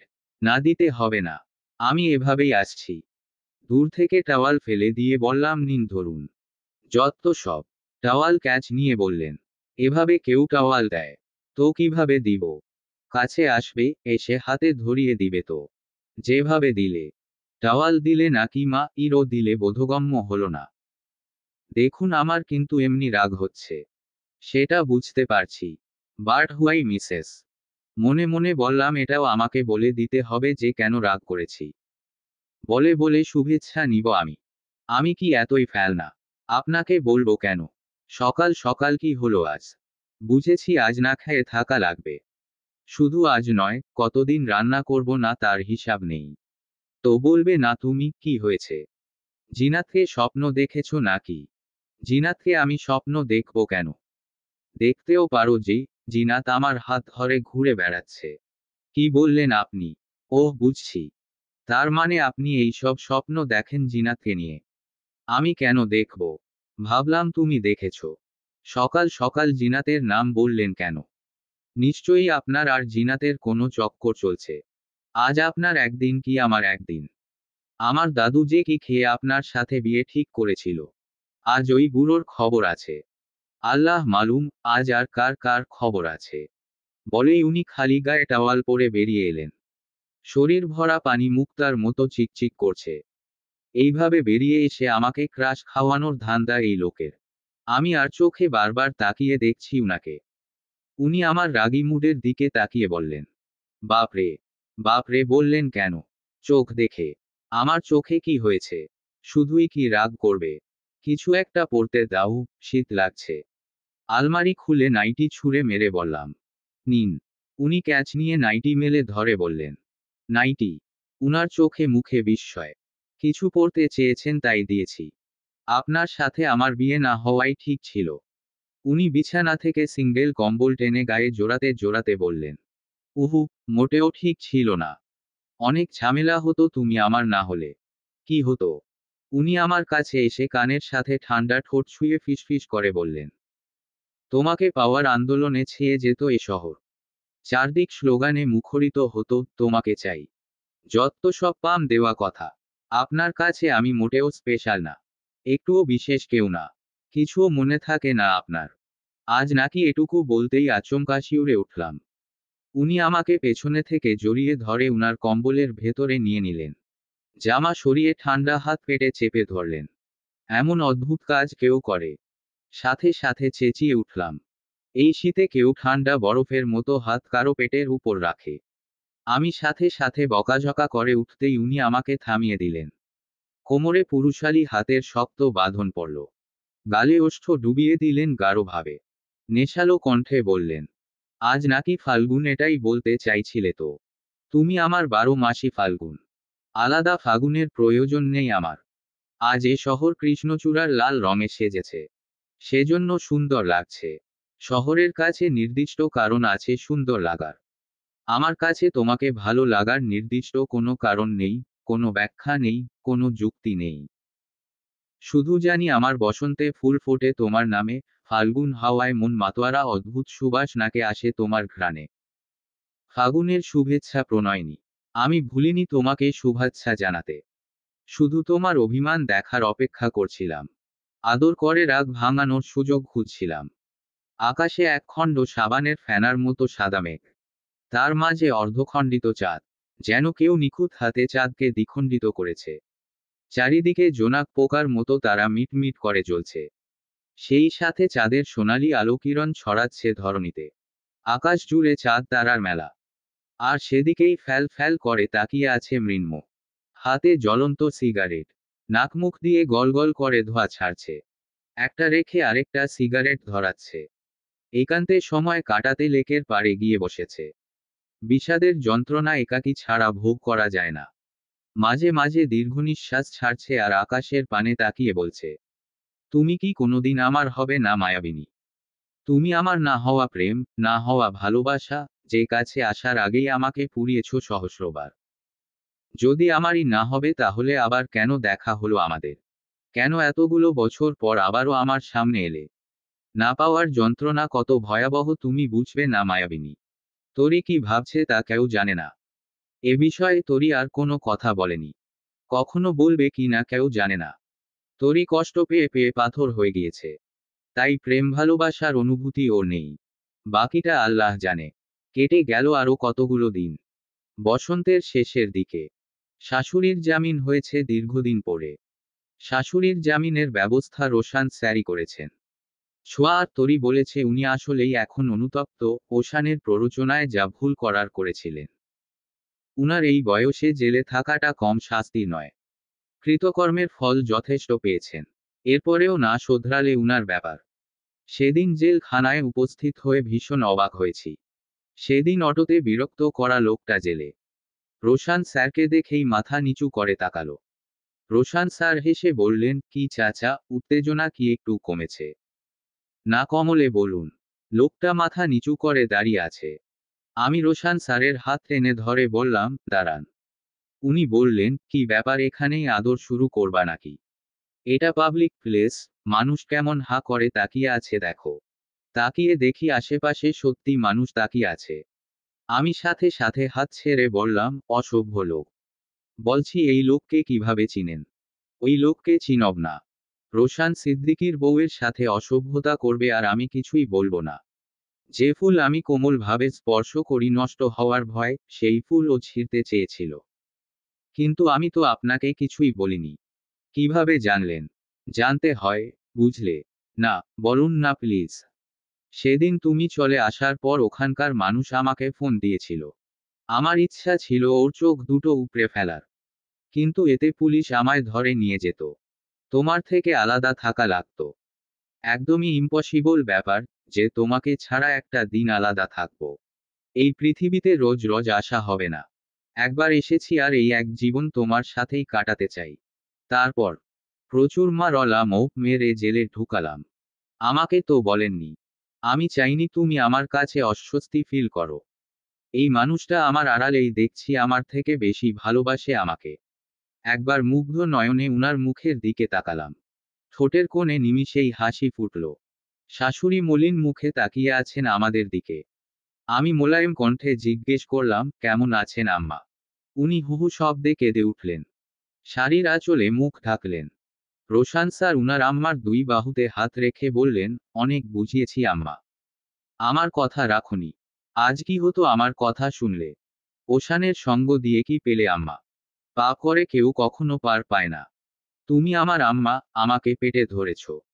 তোমার প্রতি আমার সম্মান আর ভালোবাসা সবই আছে। তবে আম্মা না হলে হয়তো আমি মুখও দেখতাম না কখনো। শাশুড়ি হু হু করে আবারও কেঁদে দিলেন। আমি রোশান স্যারকে দাঁত কিরমির করে বললাম, এসব বলছেন কেন?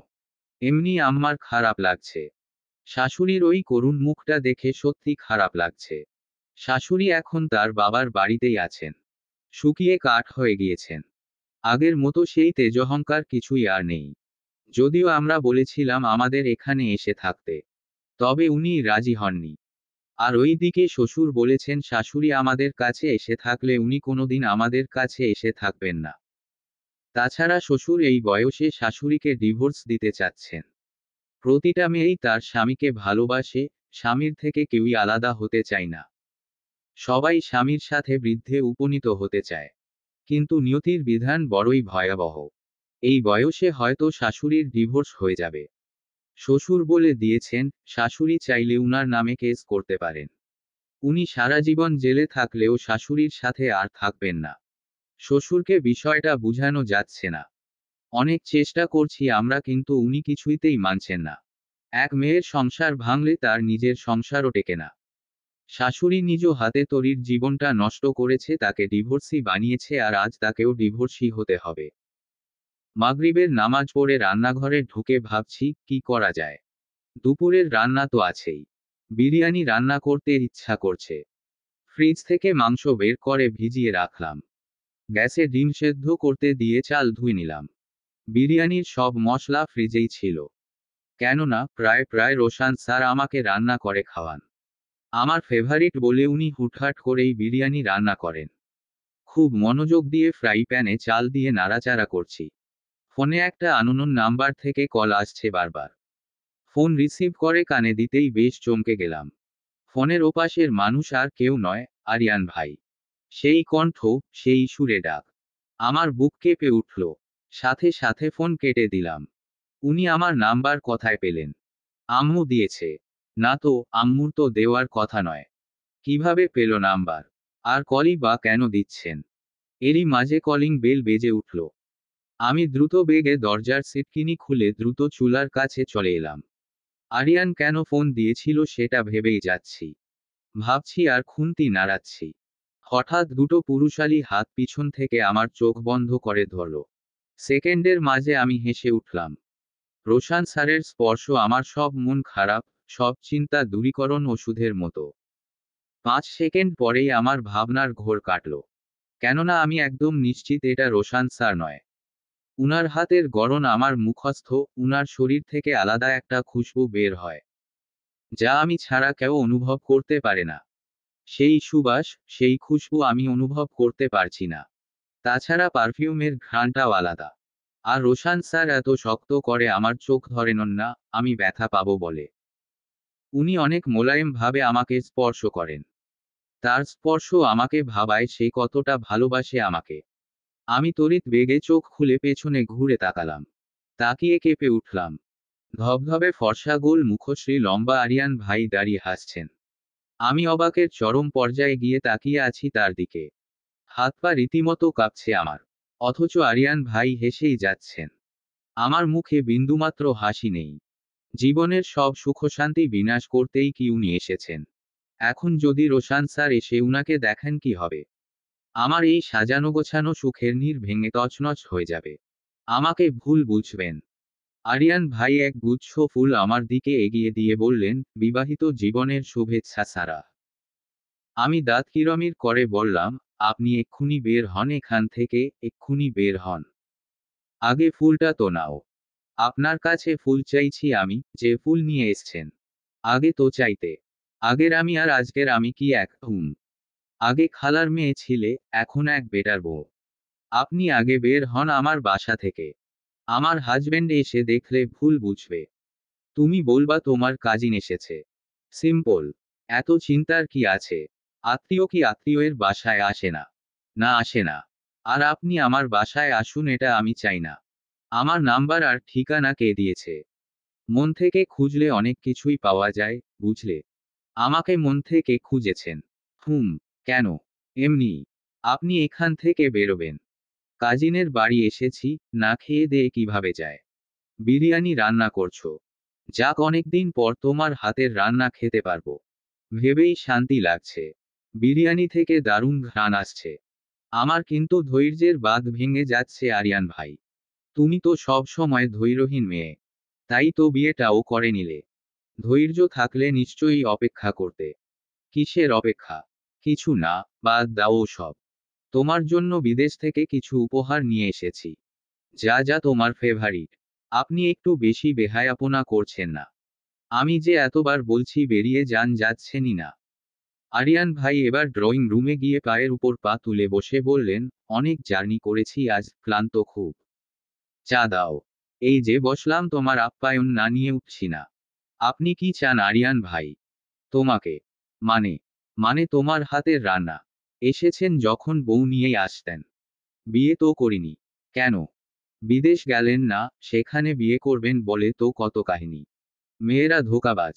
আর আপনি খুব ভালো। ভালোই তো। এবার আসতে পারেন। বাইরে গিয়ে হোটেল থেকে যা ইচ্ছা খেয়ে নিন। আমার মুখ দেখতে কি এত ঘৃণা, সারা? আমার দিকে তাকাচ্ছই না। আপনার মুখের দিকে কেন তাকাব? আমি জানতাম তাকাবে না। তবুও এসেছি। এরই মাঝে মনে হচ্ছে নিচে বাইকের হর্ন বাজছে। রোশান স্যার মনে হয় চলে এসছেন। মানুষ ভালোবাসার মানুষকে যেমন ভালোবাসে তেমন ভালোবাসার বিপরীতে ভয়ও পায় খুব। হারানোর ভয়টাই সব থেকে বড় ভয়। আজ সেই ভয়টা আমি অনুভব করতে পারছি। আজ যদি আরিয়ান ভাইয়ের জন্য রোশান স্যার আমাকে ভুল বোঝেন, দূরে ঠেলে দেন, কি করব আমি? চিন্তায় পাগল হয়ে যাওয়ার উপক্রম হয়ে চোখে পানি চলে এলো। আরিয়ান ভাইয়ের দিকে তাকিয়ে দাঁত কিরমির করে বললাম, যদি আপনার জন্য উনাকে হারাতে হয় খুনও করে ফেলব আপনাকে আমি। আরিয়ান ভাই পায়ের উপর পা তুলে পা দোলাচ্ছেন আর আমার দিকে অভিজ্ঞ দৃষ্টিতে তাকিয়ে রয়েছেন। বেশ অবাক হয়েই বললেন, এত উইকনেস রোশানের প্রতি? আবার জিজ্ঞেসও করছেন, জাস্ট বের হন। আমার থেকেও কি রোশানের প্রতি বেশি উইক তুমি? আপনার প্রতি কিসের উইকনেস আমার? রোশান আমার স্বামী, আমার প্রেম, আমার ভালোবাসা। আমার প্রতি উইকনেস নেই বলছো? কাট কাট গলায় বলে দিলাম, না নেই। সেটা বুঝতে পারছি। বাট আগে তো ছিল। আগে ছিল মানে? কি ছিল? আর আপনি অতীত টেনে ধরে আমার বাসায় চলে আসবেন। বাসায় না এলে তোমাক খুঁজে পাওয়া সম্ভবপর হচ্ছিল না। আমাকে খুঁজছেনই বা কেন? ভুল করেছিলাম সারা। মাফ চাইতে। আপনার মাফ চাওয়াতে আমার উপর কি কোনো প্রভাব ফেলবে আরিয়ান ভাই? জানি ফেলবে না। অন্তত আমার মনটা তো হালকা হবে। নিজের ভালো লাগবে। জীবনে হীরা রেখে কাজ বেছে নিয়েছিলাম বলে আজ কপালে এত কষ্ট। তাচ্ছিল্যর সুরে হেসে বললাম, আর আল্লাহ নিজে আমার জীবন থেকে কাঁচ সরিয়ে হীরা এনে দিয়েছেন। লাখ লাখ শুক্রিয়া জানাই তার প্রতি। তাই এখন আপনি আসতে পারেন। উনি চলে এসেছেন। আপনি কি বুঝতেছেন না উনি আপনার আর আমার বিষয় জানলে কষ্ট পাবেন? রোশানের প্রতি বিশ্বাস এত নড়বড়ে কেন? কোনো নড়বড়ে না। কারোরই ভালো লাগে না নিজের ভালোবাসার মানুষের সাথে অন্য কাউকে জড়িয়ে কিছু শুনতে। আচ্ছা আসুক তোমার স্বামী। ভুল বুঝলে তো আমারই ভালো। তোমাকে নিয়ে পালাতে পারবো। ভাবলেন কি করে আমি আপনার সাথে পালাব? এরই মাঝে রোশান স্যার হাতে হেলমেট নিয়ে ঘরে প্রবেশ করলেন। আমার হৃৎপিণ্ড থরথর করে কাঁপছে। আমি কি বলবো উনাকে? আরিয়ান ভাই উনার দিকে তাকিয়ে হাসছেন। আর উনিও বেশ অবাক হয়ে আরিয়ান ভাইয়ের দিকে তাকালেন। রোশান স্যারের চোখ মুখে কেমন একটা কালো ছায়া পড়েছে। মনে হচ্ছে আরিয়ানকে দেখে উনি সন্তুষ্ট হতে পারেননি। আরিয়ান ভাই উনাকে দেখেই উঠে দাঁড়িয়ে মিষ্টি সুরে বলল, হেই ব্রো, তুই এখানে? আসবো না। এলাম বোনের বাড়ি, বন্ধুর বাড়ি, ডাবল আত্মীয়। দুজনে হ্যান্ডশেক করল। উনি আমার দিকে তাকালেন। আমি অনিচ্ছাকৃত হেসে বললাম, আমার খালাতো ভাই। আর আপনিও চিনেন? আরিয়ান ভাই বলল, চিনে মানে? আমার বেস্ট ফ্রেন্ড আমাকে চিনবে না? ওহ তাই বলুন, আপনারা পূর্ব পরিচিত? আরিয়ান ভাই বললেন, ভাই আমি এসেছি ধরেই তোর বউ মানে আমার খালাতো বোন বলছে, বের হয়ে যান। আমার জামাই এসে আস্ত এক ব্যাটা মানুষ দেখলে ভুল বুঝবে। ও যত রেগে যাচ্ছিল আমার তত ভালো লাগছিল। ইচ্ছাকৃত রাগিয়ে দিচ্ছিলাম। ইচ্ছা করেই বলিনি যে তার মিস্টার হাজবেন্ড আমার বন্ধু। উনি আমার দিকে তাকিয়ে বললেন, তুমি এভাবে কাঁপছো কেন? শরীর খারাপ করছে? না। তুমি তো ঠিক মতো কথাও বলতে পারছো না। গলাও কাঁপছে। কিন্তু কেন? জানি না, জ্বর আসবে কিনা। আচ্ছা চলো, রুমে চলো। উনি আরিয়ান ভাইয়ের দিকে তাকিয়ে স্বভাবসুলভ হেসে বললেন, বসো, আসছি। উনি আমার দুই বাহুতে হাত রেখে রুমে নিয়ে গেলেন। দরজা লাগিয়ে দিয়ে বললেন, কি হয়েছে? আরিয়ান কিছু বলেছে? তোমার চোখে মুখে এত ভয় কেন? আর এইভাবে কাঁপছো কেন? আমি ফ্যাল ফ্যাল করে উনার দিকে তাকালাম। দুচোখ ভরা পানি। বেসামাল ভাবে কেঁদে দিলাম। আমাকে কাঁদতে দেখে উনি বেশ অবাক হলেন।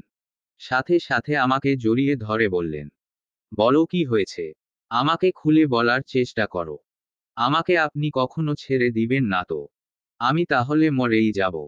এসব কি কথা? আমি তোমাকে কেন ছেড়ে দিব? আই লাভ ইউ শ্যামসুন্দর পুরুষ। আমার জীবনে আগে পরে কেউ ছিল না, কেউ নেই। আপনি ছাড়া আর কেউ নেই আমার। আপনাকে আমি প্রচণ্ড ভালোবাসি। আমার উপর রাগ হলে আমাকে মরে যেতে বলবেন। আমি হাসি মুখে মেনে নিব। কিন্তু ছেড়ে যাবেন না। আমি সহ্য করতে পারবো না। উনি আমাকে শক্ত করে জড়িয়ে ধরে কপালে চুমু দিয়ে বললেন, এসব কেন বলছো? কেউ যদি আমার নামে ভুল ভালো বলে আপনি কিন্তু বিশ্বাস করবেন না। কে কি বলবে বলো তো? আরিয়ান ভাই এসেছে না? উনি অনেক কিছু বলতে পারে। কি বলবে সে? আর আমি তা ট্রাস্ট করবই বা কেন? যদি বলে ওর সাথে আমার রিলেশন ছিল। আসলে ছিল না কিন্তু। আচ্ছা কি ঘটনা বলো তো? আপনি ভুল বুঝবেন তাহলে। না, বুঝবো না। আমাদের কাজিনদের মধ্যে আরিয়ান ভাই একটু বেশি সুদর্শন ছিল দেখতে। আমার খুব ভালো লাগতো উনাকে। আমার কিশোরী মনে একসময় ভীষণ তলপাড় হয়েছিল উনার জন্য। আমার ওই ভালো লাগা ফ্যামিলির কেউ বুঝতো কি না জানি না। হঠাৎ শুনি উনার সাথে আমার বিয়ে ঠিক করেছে। খালা খালু আর আম্মু বাবা। আম্মুর ছেলে নেই বলে বোনের ছেলের সাথে আমার বিয়ে দিতে চেয়েছিল। দুই ফ্যামিলি ভীষণ খুশি ছিল এই বিয়ে নিয়ে। যাকে পছন্দ করি তার সাথে বিয়ে ঠিক, আনন্দে কয়েক রাত ঘুমোতে পারিনি আমি। খালা আমাকে হাতে একটা রিংও পরিয়েছিল। আমি তখন ইন্টার পরীক্ষা দিয়েছি মাত্র। সেদিন আরিয়ান ভাইদের বাড়ি একটা অনুষ্ঠান ছিল। আরিয়ান ভাইয়ের বোনের ছেলে হয়েছিল। সেই অনুষ্ঠানে আমরা গিয়েছিলাম। খালা আরিয়ান ভাইকে রুমে ডেকে বলেছিলেন, আরিয়ান, বিদেশ যাওয়ার আগে কিন্তু বিয়েটা করে যেতে হবে। বিয়ে? এখনই আম্মা? হ্যাঁ, আমরা সারার সাথে তোমার বিয়ে ঠিক করেছি। ওয়ার্ড? সারা? সারার মতো বাচাল, ছটফটে, লেখাপড়ায় অমনোযোগী, ইমোম্যাচিউরড একটা মেয়েকে আমি বিয়ে করব। এসব কি বলছো তুমি? সারা অনেক আদুরে মেয়ে তাই অমন করে। ওর মুখের দিকে তাকিয়ে দেখেছো? এত সুন্দর মেয়ে আর খুঁজে পাওয়া যাবে না। সুন্দর দিয়ে কি হবে আম্মা? সারাহ একটা পুচকে মেয়ে। তাছাড়া আমার কোনো দিক থেকে সারাহকে পছন্দ নয়। সারার কিছুই আমার পছন্দ নয়। কোনো মেয়ের মাঝে পড়েও লাফালাফি চিল্লাচিল্লি করে বেড়ায় সারাক্ষণ। আমি তোমার খালাম্মাকে কি বলবো এখন? আমি আংটিও পরিয়েছি। আমার কাছে শুনবে না তুমি? কি শুনবো? আমার পছন্দ সারাহকে। আমি সারাহকেই বউ বানাবো। দেখো আম্মা, সারাহকে জাস্ট কাজিন হিসাবে ভালো লাগে। আমার রিলেশন আছে আম্মা। সে এখন ইউএসএ আছে। বিদেশে থাকা মেয়েকে আমি কোনোদিন এ বাড়ির বউ করব না। আম্মাও বাংলাদেশি। ফ্যামিলির সাথে বিদেশ গিয়েছে। যার সাথে গেছে যাক। আমার কিছু জানার নেই। আমি সারাহকে চাই এ বাড়িতে। ভালোভাবে তাকিয়ে দেখেছিস মেয়েটা কত সুন্দর? আম্মা ডেইজিকে দেখলে তুমি বুঝতে কত সুন্দর। ওসব ডেইজি মেইজি আমি মেনে নিব না। আমার বোনের সাথে আমার সম্পর্ক নষ্ট হলে তোমাকে ত্যায্য করব। খালা আর আরিয়ান ভাই ব্যাপক ঝগড়া করে রুম থেকে বেরিয়ে এলেন। আর বাইরে এসেই দেখলেন দরজার পাশে আমি দাঁড়িয়ে আছি। আমার দিকে ক্রোধান্বিত চোখে তাকিয়ে হাত ধরে টেনে ছাদে নিয়ে গেলেন। আরিয়ান ভাই আমাকে হ্যাঁচকা টানে ছাদে নিয়ে গিয়ে জোরে ধাক্কা মেরে বললেন, তুই আমার বউ হতে চাস, সারা? আমার বউ? তোর সাথে আমার ঠিক কোন দিকে যায়, কখনো ভেবে দেখেছিস? আমি ইউনিভার্সিটির ছাত্র। আমার ওয়াইফ কখনো তোর মতো টেনেটুনে পাশ করা মেয়ে হবে না। আমার ওয়াইফ হবে একজন উচ্চ শিক্ষিতা মেয়ে। তুই তো জীবনে গ্রাজুয়েশনও কমপ্লিট করতে পারবি না। শোন সারাহ, তোকে আমি কাজিন ছাড়া কিছুই ভাবি না, জাস্ট কিছুই না। আমার ব্যক্তিগত লাইফের রুচি সম্পূর্ণ আলাদা। তোর মতো বাচাল টাইপ মেয়ে যার কোনো ডিসিপ্লিন নেই তাকে নিজের ওয়াইফ হিসাবে কল্পনাও করতে পারি না। হ্যাঁ, তুই দেখতে সুন্দর আছিস, তোর জন্য ছেলের অভাব হবে না। তোর মতো সাদামুলার জন্য দেশের আর্মি পুলিশেরা আছে। একমাত্র ওরাই টেনেটুনে পাশ করা দেখতে সুন্দর মেয়ে বিয়ে করে। হাইয়ার এডুকেটেড ছেলেদের কোনো সাদামুলা পছন্দ হয় না। তারা নিজেদের লেভেলের মেয়ে পছন্দ করে। আমার জিএফ আছে। ইউরোপ কান্ট্রিতে স্টাডি করছে। তুই ওর পা ধুয়ে পানি খাওয়ারও যোগ্য না, বুঝলি? সবাইকে বলে দিবি যে তুই এই বিয়ে করবি না। তুই আমার কাজিন, ব্যাস এটুকুই। বাহ! আরিয়ান ভাই, কি জঘন্য চিন্তা ভাবনা আপনার। কেউ ফর্সা হলে তাকে মুলা বলবেন। ভালো রেজাল্ট না করতে পারলে কোনো শিক্ষিত ছেলে পছন্দ করে না, এসব চিন্তা ভাবনা আপনার। না, করে না। আমি তো অন্তত করি না। আপনাকে আমার ভালো লাগতো এটা ঠিক। আগে যদি বুঝতাম আপনার মন মানসিকতা এত নীচ তাহলে কোনোদিন এই সম্বন্ধে রাজি হতাম না। আপনি আমাকে কি বিয়ে করবেন না? আমিই তো আপনাকে বিয়ে করব না। একদিন না একদিন আপনি আফসোস করবেন, বলে দিলাম। তারপর বিয়েটা ভেঙে গেল। উনাদের সাথে আমাদের আর রিলেশন নেই। তারপর এতদিন পর উনি এখানে এসেছেন। নিশ্চয়ই আপনাকে এসব বলতে এসেছে। বা বানিয়ে বানিয়ে কিছু বলবেন। যা সত্য আমি জানিয়ে দিয়েছি। উনি জানানোর আগে আমিই জানিয়ে দিলাম। বাট উনি আপনার বন্ধু এটা জানতাম না তো। তার মানে আরিয়ান তোমার প্রাক্তন প্রেমিক? প্রেমিক না। প্রেমই তো হয়নি। বিয়ে ঠিক ছিল। তাহলে ক্রাশ ছিল। সরি। কেন? আমি অন্যায় করেছিলাম। সব আপনার দোষ। কেন আরো আগে আসেননি আমার জীবনে? এলে কি এই ভুল করতাম? আমাকে ক্ষমা করে দিন আমার অতীতের জন্য। বলেই কান্নার মাত্রা বাড়িয়ে দিলাম। বিয়ে ঠিক ছিল, আর তো কিছু না। আর আমি এসব জেনেই তোমাকে বিয়ে করেছি। এই সামান্য ব্যাপারে তোমাকে আমি ভুল বুঝব। এতে ভয় পাওয়ার কি আছে? কি জানতেন? পারিবারিক বিষয়ে সব। তোমার কি মনে হয়, বাসর ঘরেই প্রথম তোমায় দেখেছিলাম? বহু আগেই দেখেছিলাম। আরিয়ানকে ধন্যবাদ, ওর মাধ্যমেই তোমাকে চিনি। ওর জন্যই তোমাকে পেয়েছি। মানে, কি সব বলছেন আপনি? হুম, সব সত্য বলছি। কি জানতেন, আমাকে বলুন। আরিয়ান বিদেশ যাওয়ার আগে আমার সাথে দেখা করতে এসেছিল। ওকে খুব ডিপ্রেসড লাগছিল দেখতে। আমি জিজ্ঞেস করেছিলাম কি হয়েছে। সেদিন ও বলেছিল, একটা বাজে কাজ করে ফেলেছি। একদিকে ডেইজির সাথে রিলেশন। ডেইজিকে আমি মারাত্মক ভালোবাসি। অপরদিকে আমার কাজিন সারাহ আমাকে লাইক করে। সাথে বাসা থেকে বিয়েও ঠিক করেছে। আম্মা আমার কথা বুঝতে চাইছে না। সারার সাথে বিয়ে দিয়েই দিবে। আমি অনেকগুলা বাজে কথা শুনিয়েছি। সারার জন্য ভীষণ খারাপ লাগছে। আমাদের পারিবারিক সম্পর্কটাও নষ্ট হলো। ট্রাস্ট মি, আমি চাইনি পারিবারিক রিলেশনটা নষ্ট হোক বা সারার সাথে এমন বাজে বিহেভ করি। বাট বলে ফেলছি। তোর কাজিনকে তোর পছন্দ নয় কেন? দেখতে ভালো না। দেখতে এমন সুন্দর যে কারো তাক লেগে যাবে। চঞ্চল, দুষ্টু, প্রতিবাদী, প্রাণ খুলে হাসে। ওকে দেখে প্রেমে পড়ার হাজারটা কারণ আছে। শুধু যদি লেখাপড়ায় আর একটু ভালো করতো। তুই কিন্তু ভুল করলি আরিয়ান। ডেইজি কিন্তু সুবিধার না। উচিত ছিল এখনই ভেবে চিন্তে ডিসিশন নেওয়া। তুই যা ভাবছিস তা নয়। ডেইজি আমাকে ভীষণ ভালোবাসে। হীরা রেখে কাজ বেছে নিস না। পস্তাতে হবে তোকে। রোশান, মেয়ে খুঁজছিস না। আমার কাজিনকে বিয়ে কর। নিজের জিনিস আমার ঘাড়ে চাপাচ্ছিস কেন ভাই? তুই সারাহকে বিয়ে করলে অপরাধবোধ কমবে। হোয়াটসঅ্যাপে ছবি দিচ্ছি, দেখ। পছন্দ হলে দেখতে পারিস বিষয়টা। সেদিন সন্ধ্যায় আমি পাত্রী দেখতে গিয়েছিলাম। সেখানে উপস্থিত হতেই দেখি আরিয়ান ছবি পাঠিয়েছে। ট্রাস্ট মি, ওই এক দেখায় আমি শেষ। আল্লাহ যার জন্য যাকে সৃষ্টি করেছেন তাকে দেখলেই মনে হয় আর চোখ সরানো যায় না। আমিও পারিনি চোখ সরাতে। সেই যে মুগ্ধ হলাম আর চোখ সরাতে পারলাম না। মুগ্ধতা বেড়েই চলল। ওই দিন পাত্রী না দেখেই উঠে এলাম। সারা রাত তোমার ছবি দেখেছিলাম। খোঁজ নিতে শুরু করলাম। কাকতালীয় ভাবে তুমি অনার্সে ভর্তির পরেই আমার ওএমএম কলেজে পোস্টিং হয়ে যায়। ইচ্ছা ছিল তোমাকে প্রপোজ করব। কিন্তু যখন দেখলাম তুমি আমার স্টুডেন্ট তখন খুব ব্যক্তিত্বে আঘাত লাগলো আমার। টিচার হয়ে কিভাবে ছাত্রীকে প্রপোজ করব? প্রপোজ আর করা হয়ে উঠল না। রোজ আড়ালে তোমার দিকে তাকাতাম। তোমার দিকে অজস্রবার তাকাতাম। একটা সময় সিদ্ধান্ত নিয়েছিলাম যে তোমার বিষয়টা বাদ দেব। কারণ আমার পক্ষে সম্ভবপর নয় নিজের ছাত্রীকে বিয়ে করা। একটা বছর নিজের সাথে যুদ্ধ করলাম। কিন্তু আমি পারলাম না। নিজের সাথে যুদ্ধ করেছি সহস্রবার।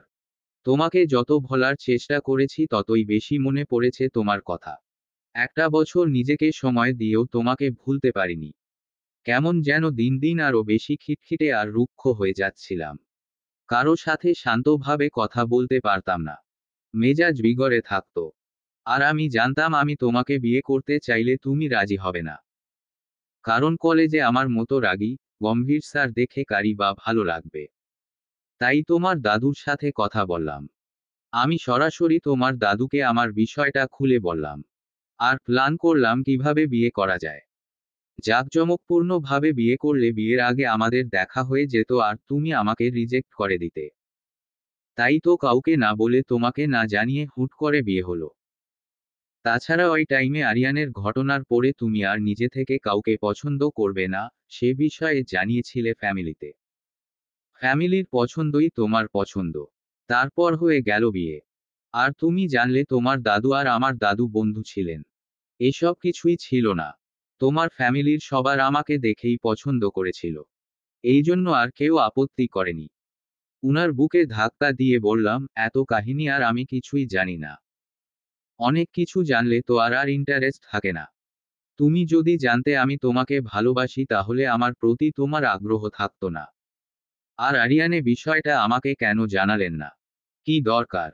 তোমার অতীত আমি জানি, এটা তোমাকে বলে তোমাকে কষ্ট দেব। আমার তো আপত্তি নেই ওই অতীত নিয়ে।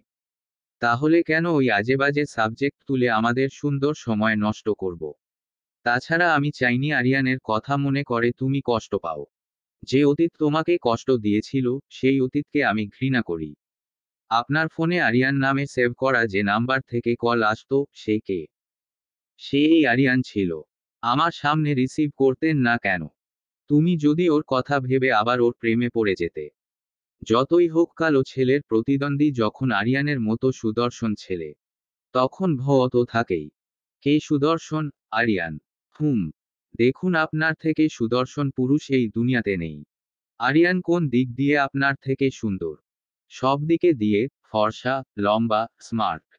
আপনি নিজেও জানেন না আমার চোখে আপনি কত সুন্দর পুরুষ। এত সুন্দর পুরুষ এ জীবনে দ্বিতীয়টা দেখিনি। সে তো তুমি আমাকে সান্ত্বনা দিচ্ছ। হৃদয়ের চোখ দিয়ে দেখেছি আপনাকে, ভালোবাসার চোখ দিয়ে দেখেছি আপনাকে। ভালোবাসার চোখ জানে তার প্রিয় মানুষ কত সুন্দর। আমি জানি তোমার চোখে আমি সুন্দর। আর এভাবে অকারণ কাঁদবে। আমি ভয় পেয়েছিলাম। তুমি আমার অর্ধাঙ্গী ছাড়া। আমার বাম পাঁজরের হাড় তুমি। জীবনের যত দুঃখ কষ্ট, যত খারাপ আছে আমার কাছে শেয়ার করবে। ভুল বোঝাবুঝি কোনো সমাধান নয়।